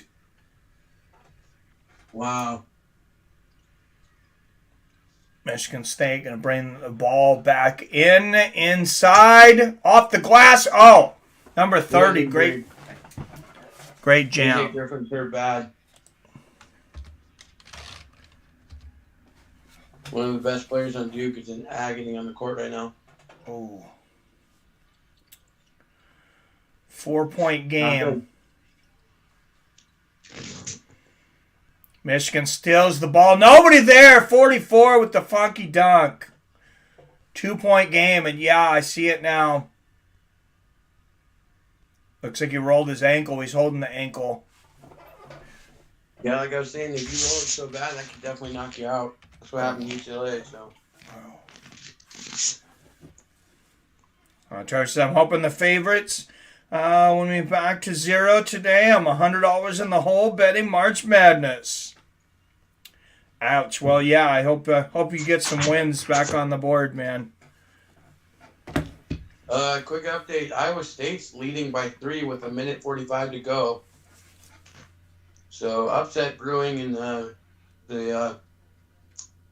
Midwest region. Who's the player here down for Duke? That's AJ Griffin, their starting 2-guard.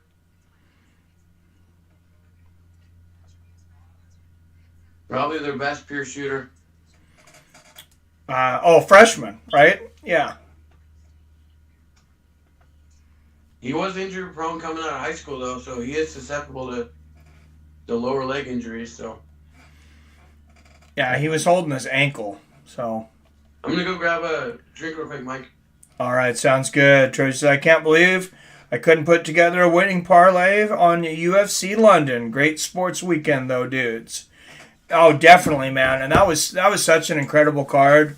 I think it was you saying is the best fight night, maybe the best fight night we've ever had. And I have a hard time thinking of a better one. I mean, you might be right there.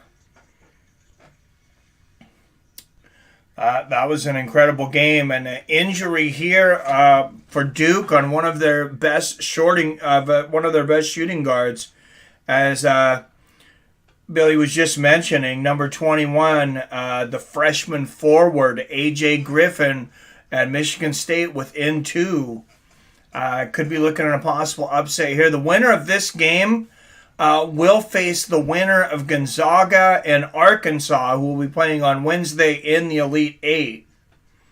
So big game here as far as I mean, big games, ratings, and getting everybody excited. Duke Gonzaga, obviously, would be the most anticipated matchup, number 2 and number 1.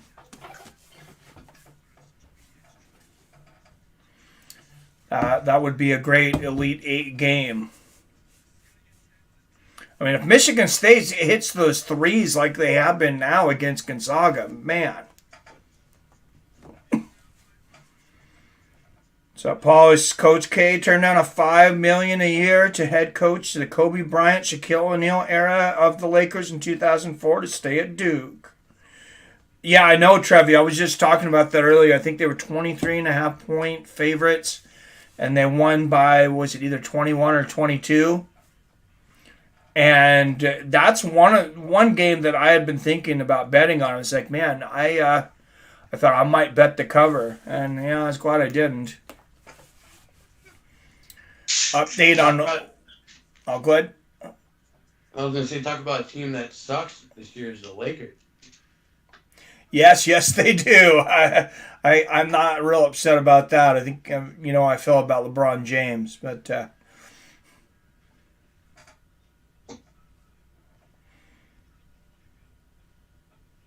Oh, yeah, his ankle just slipped up from underneath him. He could be back. Griffin, that's something for people that have played basketball. Everybody's kind of just bent their ankle a little bit on the play. And, I mean, it'll really hurt like you have an injury. And then a lot of times 5-10 minutes later, you'll be fine. I didn't see anything that looked real serious on that slip. Just got to make sure that you keep it flexible. Don't want to stiffen up on you. Yeah, good point.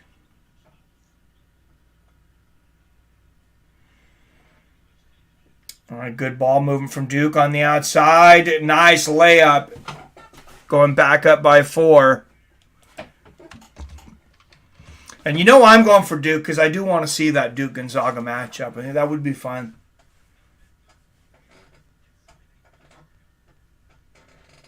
Honestly, for Gonzaga, I'm pretty scared of either one of these teams. Nice move inside there from Michigan State. Getting it back within. Right there, but close. Yeah, getting it back within a possession.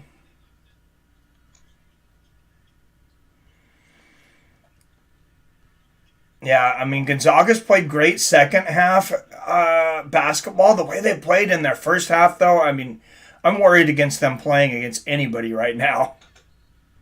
They've been horrible in the first half.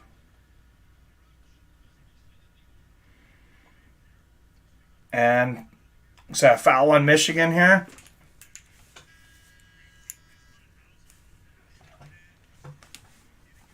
No, it's on Duke. Nope, it's an offensive foul. Yep, Hauser taking the charge there.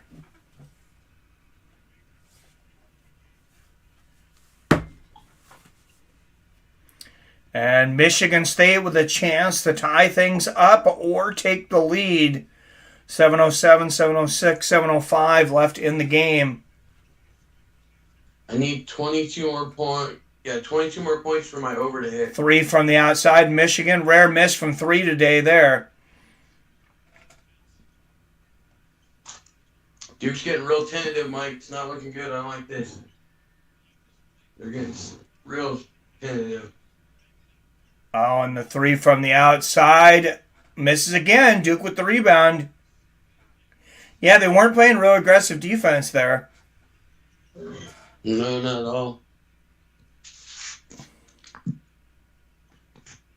I don't know what the individual foul issues are. I know there's 6. Duke has 6 fouls. I don't think anyone's in major foul trouble on either end, so... A miss from Duke. Michigan bringing the ball up. They could tie it up here. And a foul. Oh, that's a hard slam to the ground. And that's Keels wincing, holding his elbow for Duke.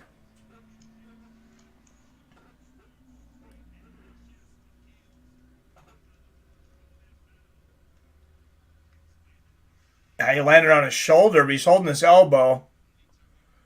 He's got a smile and looks like he's going to stay in.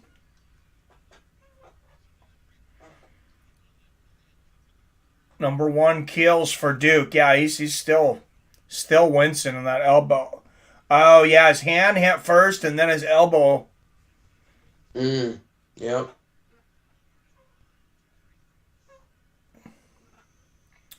And 2 free throws for A.J. Hogarth of the Michigan State Spartans can tie it up here. First one's good.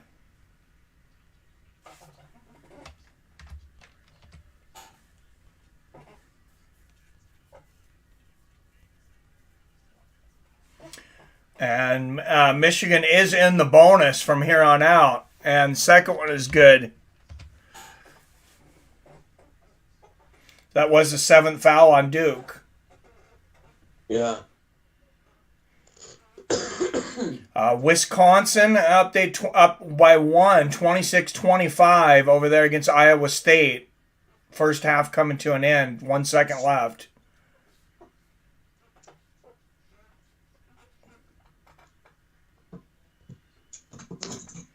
Duke passing it inside. Got bailed up by the refs. Yeah, fun fact, Gonzaga is well known for its engineering programs, Paul. Yeah, I've heard that, Paulie.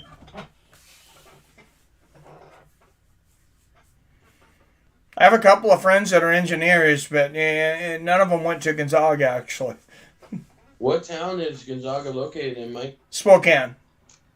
Spokane, okay. Yeah.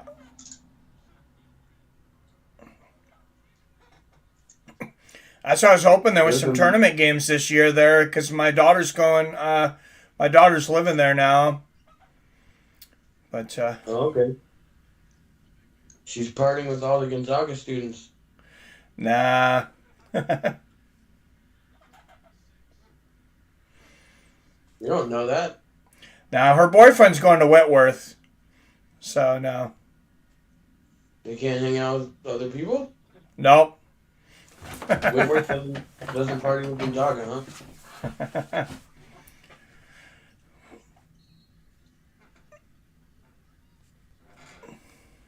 What is Wentworth? Is that a community college or something? No, it's a it's a 4-year. It's a I think it's mostly known for its medical. Her boyfriend's going there to be a doctor. Oh wow. Okay, never mind. Yeah. Shit. New Britain Paulie's got a question for you. Okay. What is it? He's asking what city you're from. He's from the city of Colorado. No.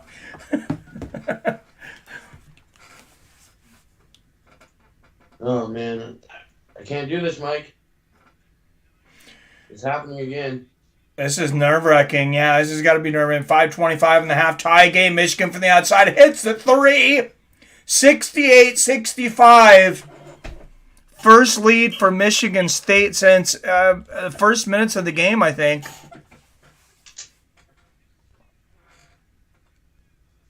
I can't lose on the mic again. This is not good luck.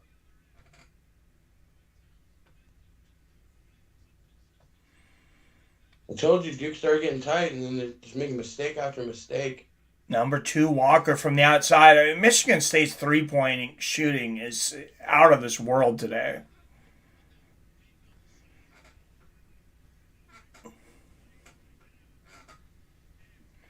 It's like they got a team of... It's like they got a team of Reggie Millers and Ray Allens out there or something.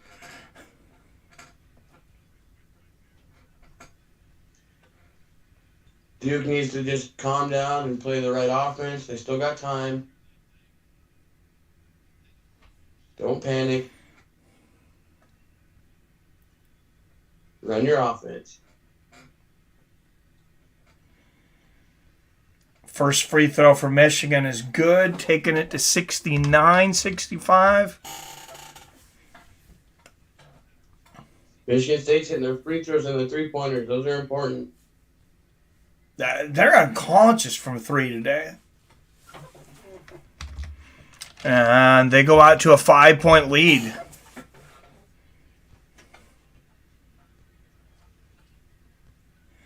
This really has been a year of upsets, and I do think dealing with the virus at the beginning of the year has something to do with it, maybe.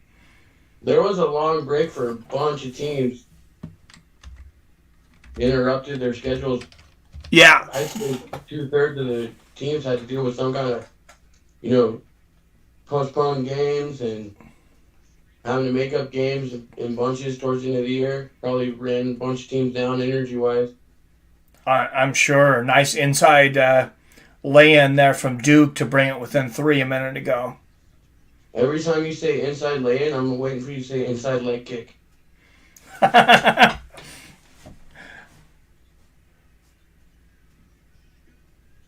Another score for Duke. Duke bringing it back. 1-point game.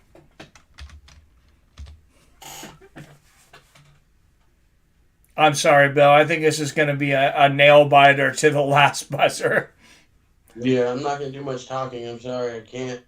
I'm going to throw up. He says South Park, Colorado. Dude, no one lives in South Park. It's in the middle of nowhere. Oh, Michigan misses. Duke with the rebound. What's the call here? Is that an over the back on Williams? Oh, Yeah, he grabbed the jersey there. I don't think they called it on Williams. I think they called it on Paulo. Was that Paulo with the jersey grab there? I think so, yeah. Number 5 underneath? Yeah. Yep. All right. Yeah, 1-point game. This is Killing me. definitely a nail biter. Yeah, these games are fun unless it's your team. Gonzaga's definitely, my heart was definitely thumping in their last game. Yeah, but you have so much talent. Those two big guys. It's always, you can just throw it in the middle. Yeah, but they like making the game interesting until, like the last minute and a half. I'm hoping Duke can do what Gonzaga did and pull away. Right, this is right when Gonzaga took over. Was right. Yeah, hopefully, because I want to see that Duke Gonzaga matchup. I'm gonna use the restroom real quick. Be right back.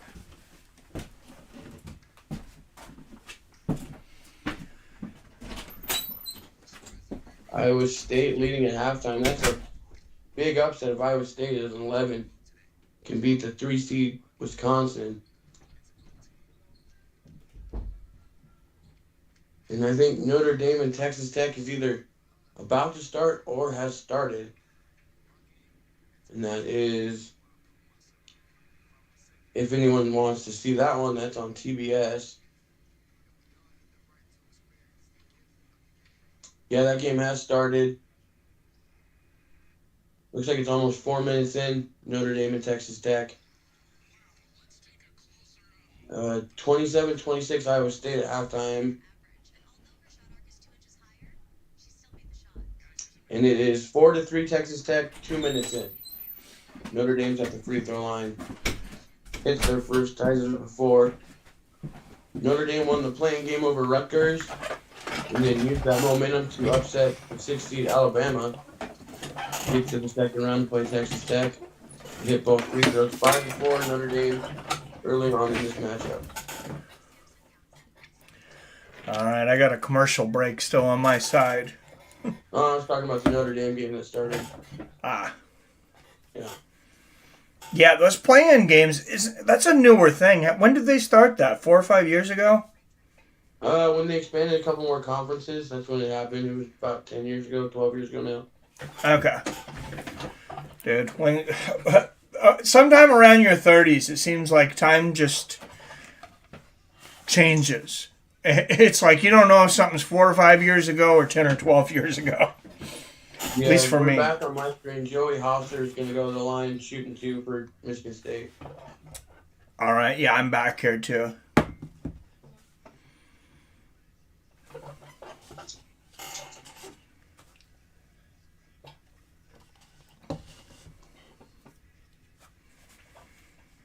All right, Aflac sponsor and everything still.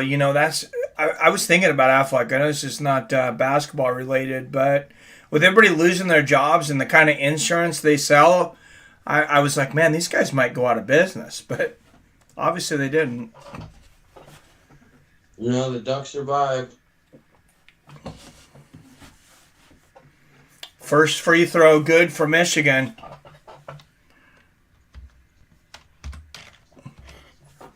Two-point lead. They're just not missing those free throws. They're dynamite so far from the line. Yeah, second one is good. 3-point lead here for Michigan State. Possession arrow for Duke, but Michigan State is in the bonus.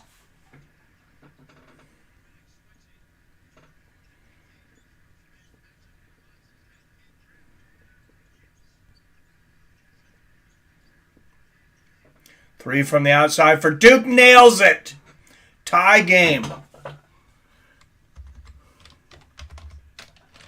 And that is an intense look on the face of Coach K right now. It's definitely pressure cooker time.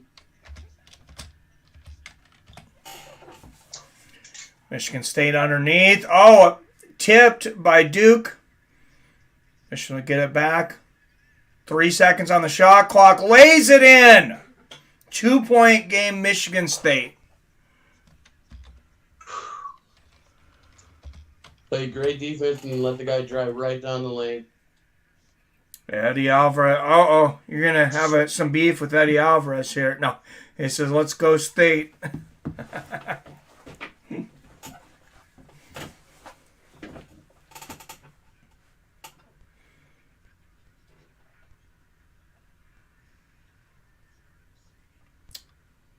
Beautiful move there, though, for Michigan. Duke will go to the line here with a chance to tie it.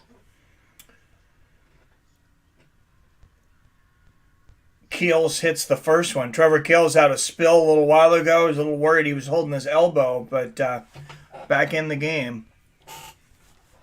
Well, I don't think he ever went out of the game. No. He was able to stay in. Griffin never came back, though. Oh, you're right. Oh.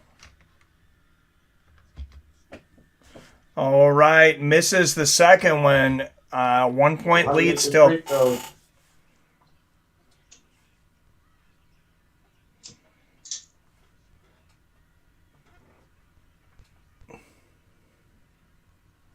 3 seconds left on the shot clock. Beautiful block from Duke, turning around the other direction. Mark Williams, Defensive Player of the Year in the ACC. Oh, what a play. And the Blue Devils fans here going nuts. Coming back to a 1-point lead.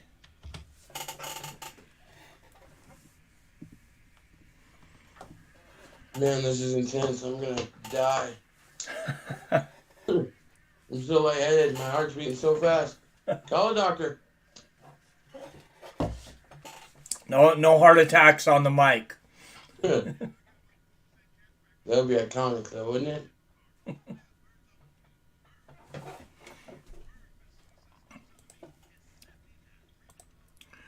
All right, guys. On the quick commercial break, I give a quick shout out to Cash App. Thank you, Cash App, for being a sponsor of this show. If you don't have Cash App, make sure you use my code. Go over to the Cash App. It's the easiest way to send money. You can send it as easy as a text. And the first time you deposit or send money, you're going to get $5 back. You're going to help the Fights with Friends Network. So thank you again, Cash App, for sponsoring the show. Spread Robert didn't stop in to say hi. Yeah, I didn't let him know that I was streaming. I kind of just thought about it when I texted you, messaged you, and asked you if you wanted to stream this game. Oh, okay. Oh, Eddie's from Lansing, Michigan. Ah, that makes sense. Well.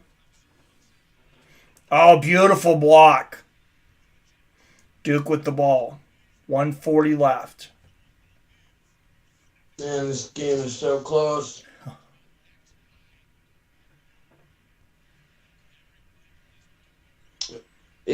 Michigan State is in. Is it in Lansing? Where's Michigan State at? I know Michigan's Ann Arbor. That sounds familiar. I'm not sure. Is it in Lansing, Eddie? Oh! And Duke nails a three. A huge 3-point shot here for Duke, going up by 4. Do you like how I saw them hit the 3 and didn't even make a noise? Yep. Mostly because I'm trying to remember where Michigan State's at. 1:07 left in this game. Is that Duke's biggest lead of the half? No, remember they were up like 9 at the very beginning for a minute. Okay, I couldn't remember if that was at the end of if it was in the first half or the second. Yeah, it was for like a split second at the beginning. Yeah. Yeah, East Lansing. I knew it was. Yeah, Michigan State right there. I remember they had a bunch of players from Flint when they won the title. They called them the Flintstones, Mateen Cleaves and Mo Peterson and those guys. Ah.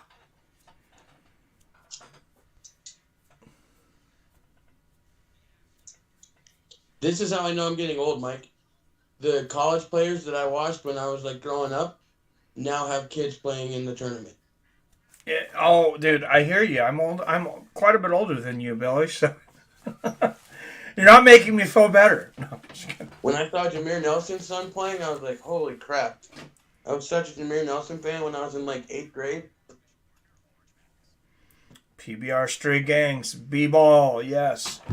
Yeah, no, I remember growing up like, because I remember by the basketball cards, the cards that we were collecting like in high school. And I was collecting like, Jamal Mashburn's rookie card and Latrell Sprewell. No. Come on, Duke. Come on, Duke. All right. Let's go. 78-74, 4-point game here. Duke has the possession arrow.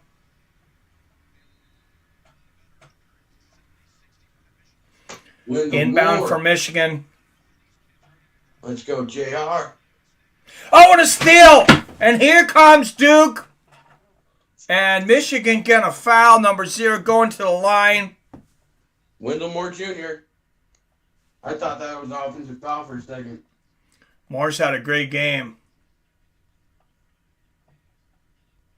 Big free throws coming up. Big free throws. Make this a 2-possession game. And this is on 54.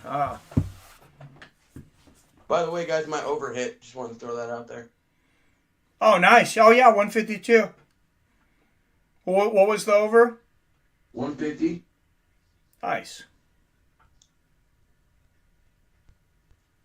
I also have a $5 bet on a 156 over, which is 2 points away.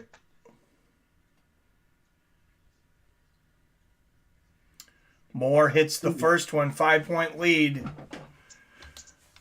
And this is similar to how Gonzaga pulled away at the end of their game. Yeah, that's exactly what I said. I was like, I hope they can pull a Gonzaga, and they're doing exactly that. I think it's going to be a similar score, too. This is exactly what Gonzaga did. Memphis took a 1-point lead with like 3.5 to go, and then Gonzaga kind of just ran the rest of the game.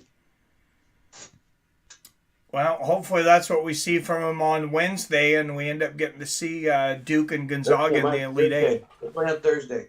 Thursday, not Wednesday. I had heard Thursday, but they've updated now. It says games on Wednesdays, brother. It's Thursday and Friday, Saturday, Sunday. There's no games on Wednesday? No. Only the play-ins right before the tournament starts are Tuesday and Wednesday. After that, it's all Thursday, Friday, Saturday, Sunday. Okay. Yeah, the bracket app. I thought it was Thursday too. Then the bracket app's they've got 2 games listed as Wednesday. Yeah, it is wrong because they got Michigan and Villanova listed for Wednesday as well. Weird. Huh.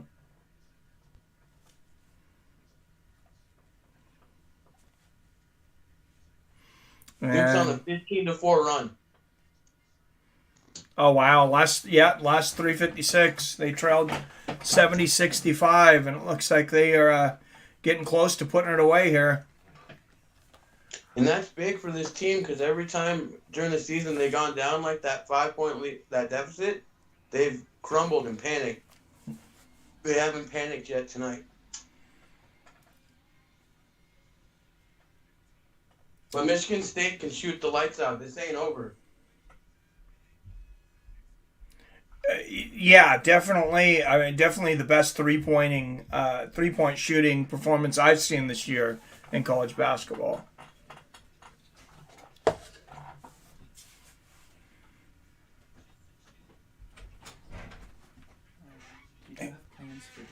I didn't.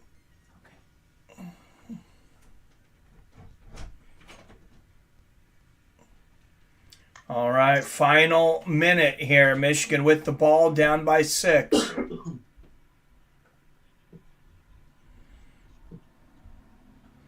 That was a good move right there by Michigan State. That's what I'm saying. Not over.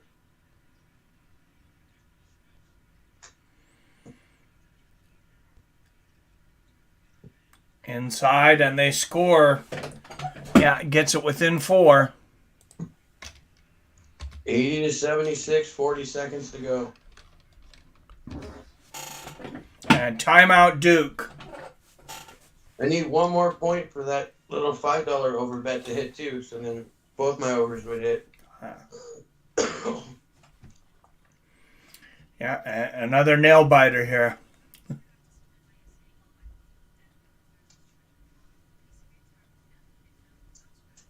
How many overtime games have we had this year?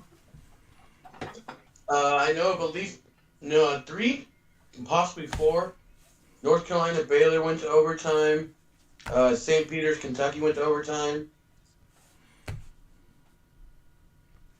One other one. That same night, too. The first round had 2 go to overtime. Back to back. Michigan State's got a foul. There's only 40 seconds left. But Michigan State's definitely the better free throw shooting team. Duke is not that great at free throw shooting. All right, and you see the whom to foul kills 67% free throw shooter.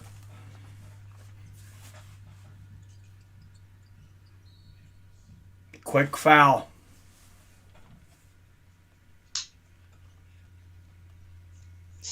Yeah, they got to foul quick. Less than a second there. Fouled the sophomore Mark Williams. 7-footer will go to the line here. He's a 75% free throw shooter.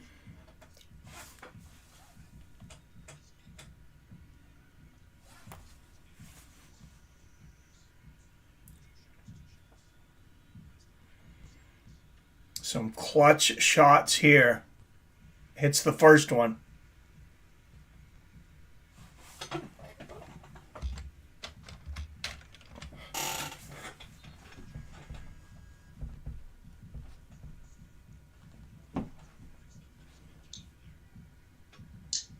The lead and the possession arrow in favor of Duke.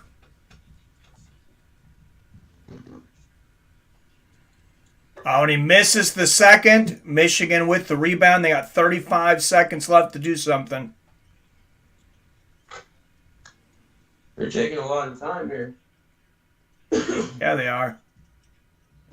Oh, Duke's swarming them. And tipped. Who was that off of? Both players tipped it. I think it was off Duke.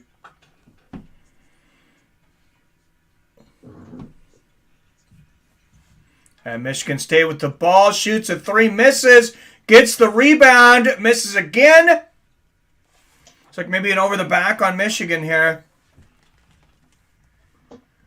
16 and a half seconds left, and a shot clock violation on Michigan. No, the ball went out of bounds. Are they say out of bounds? And good luck figuring out who this went off of. This is bang bang here. All right, they're going to review this one in the booth. That was 3. Take so long. I'm not happy about this part. I've noticed this with the tournament game. Because they have to go to the review under 2 minutes on an out of bounds. These reviews take so long. Well, there was 3 hands on that. I mean, there is no way I knew who touched the ball first at real speed there. The original call was out Duke ball, so if they can't figure it out, they have to stick with the original call. It looks like it should be Duke ball, man. They're slowing it down. It's very close. It I looks like think it went off Duke, though. Honestly, I'm definitely not being biased by saying that. I think it should be Michigan State's ball, but it's so close. Oh yeah, man. Their hands are on it like literally just about the same time. I mean, they're gonna have to slow that down to like almost a frame by frame. I'm gonna try to hear what the guy on TV saying. Wow, that is crazy.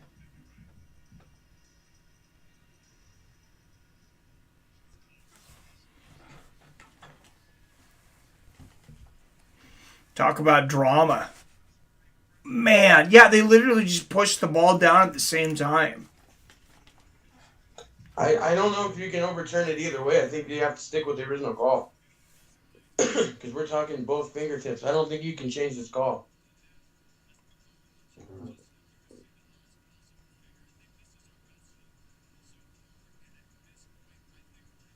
Wow. I mean, I thought they were going to call over the back on Michigan because, I mean, it looks pretty clear there. Duke ball. They didn't change the call.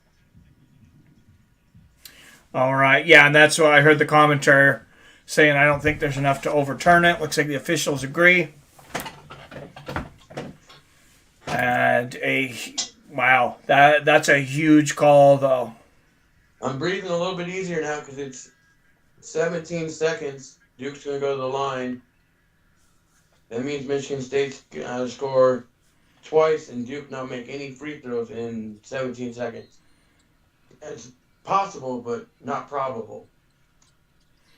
Yeah, but they get the inbound pass, and Duke fouled.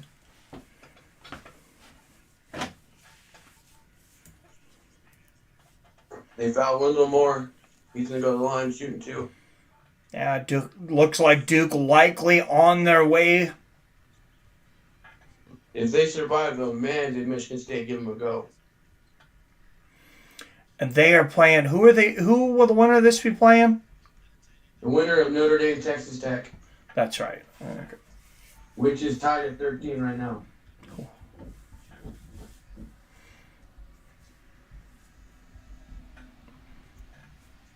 You also got Wisconsin and Iowa State within a point right now, 28-27.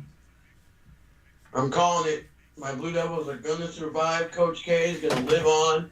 We're going to the Sweet 16. Hey, and see, no bad luck on the mic.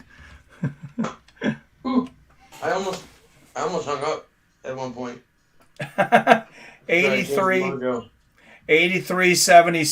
7-point lead here for Duke. Seconds left. Michigan misses the three. Duke with the rebound. Michigan State just took too long trying to shoot this now. They took 14 seconds when they needed 2 scores. Wow, yeah, that was a long time. Well, I think Duke was forcing him to try to take a lot of those outside threes, trying to get him to take longer threes, and Michigan kept hitting them, so they had to, they had to change their defensive game plan. Yeah, Michigan State's taking their starters out. They're conceding. Hold your heads high, though. Michigan State gave Duke everything they could handle, and then some. Duke's going to survive. Yep, 8-point lead. What a match. Yep, Coach and K there it is. embracing. Yeah, much closer game. Much closer game than the final score will tell.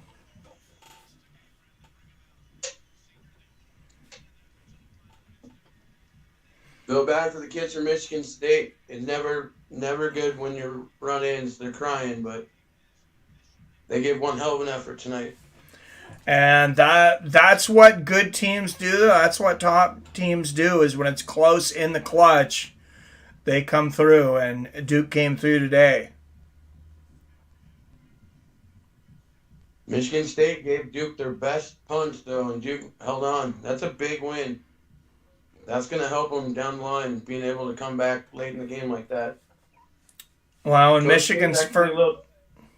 Coach K's a little teary-eyed there, saying goodbye to Tom Izzo. Yeah, I imagine they, even though they played against each other and kind of been enemies, kind of for so long, that there's a lot of respect between those two. There it is, Mike. Duke moves on to the Sweet 16 Thursday in San Francisco. That's where Gonzaga's bracket will be Thursday night in San Francisco. All right, and for Michigan State, this is goodbye for three big forwards: Marcus Bingham Jr., Gabe Brown, and Joey Hauser. Will be the last game for all three of those seniors. That's going to be a good doubleheader for us to do, Mike, because you'll have the Gonzaga game and the Duke game back-to-back on Thursday. All right, well, let's plan on it. We'll do both. It'll be Arkansas Gonzaga and then Duke versus the winner of Notre Dame Texas Tech. What's up, Pulse Reloaded in the house?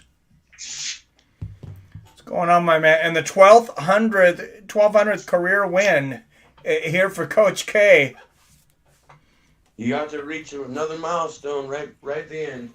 How old is he that he's retiring? You know? He's 78, 77, 76, Okay. something like that. Oh. Is he going to run for president or something? I think he's going to go sit on some island with his wife and relax. Yeah. No, I'm joking because it seems like everybody who runs for president is almost 80 years old. But Please don't get political now. Let's enjoy this moment. Duke survives 85-76 Duke to the Sweet 16. We still got tournament games going on. TNT and TBS, Wisconsin, Iowa State in the second half. Give you a quick score update on these guys. And then TBS has Notre Dame, Texas Tech. Iowa State 30, Wisconsin 28, 16 minutes to go in that game. And it's 17-13 Texas Tech, 6 minutes to go in the first half in that game. So there's your scores for the moment. All right, Mikey, you need me for anything else?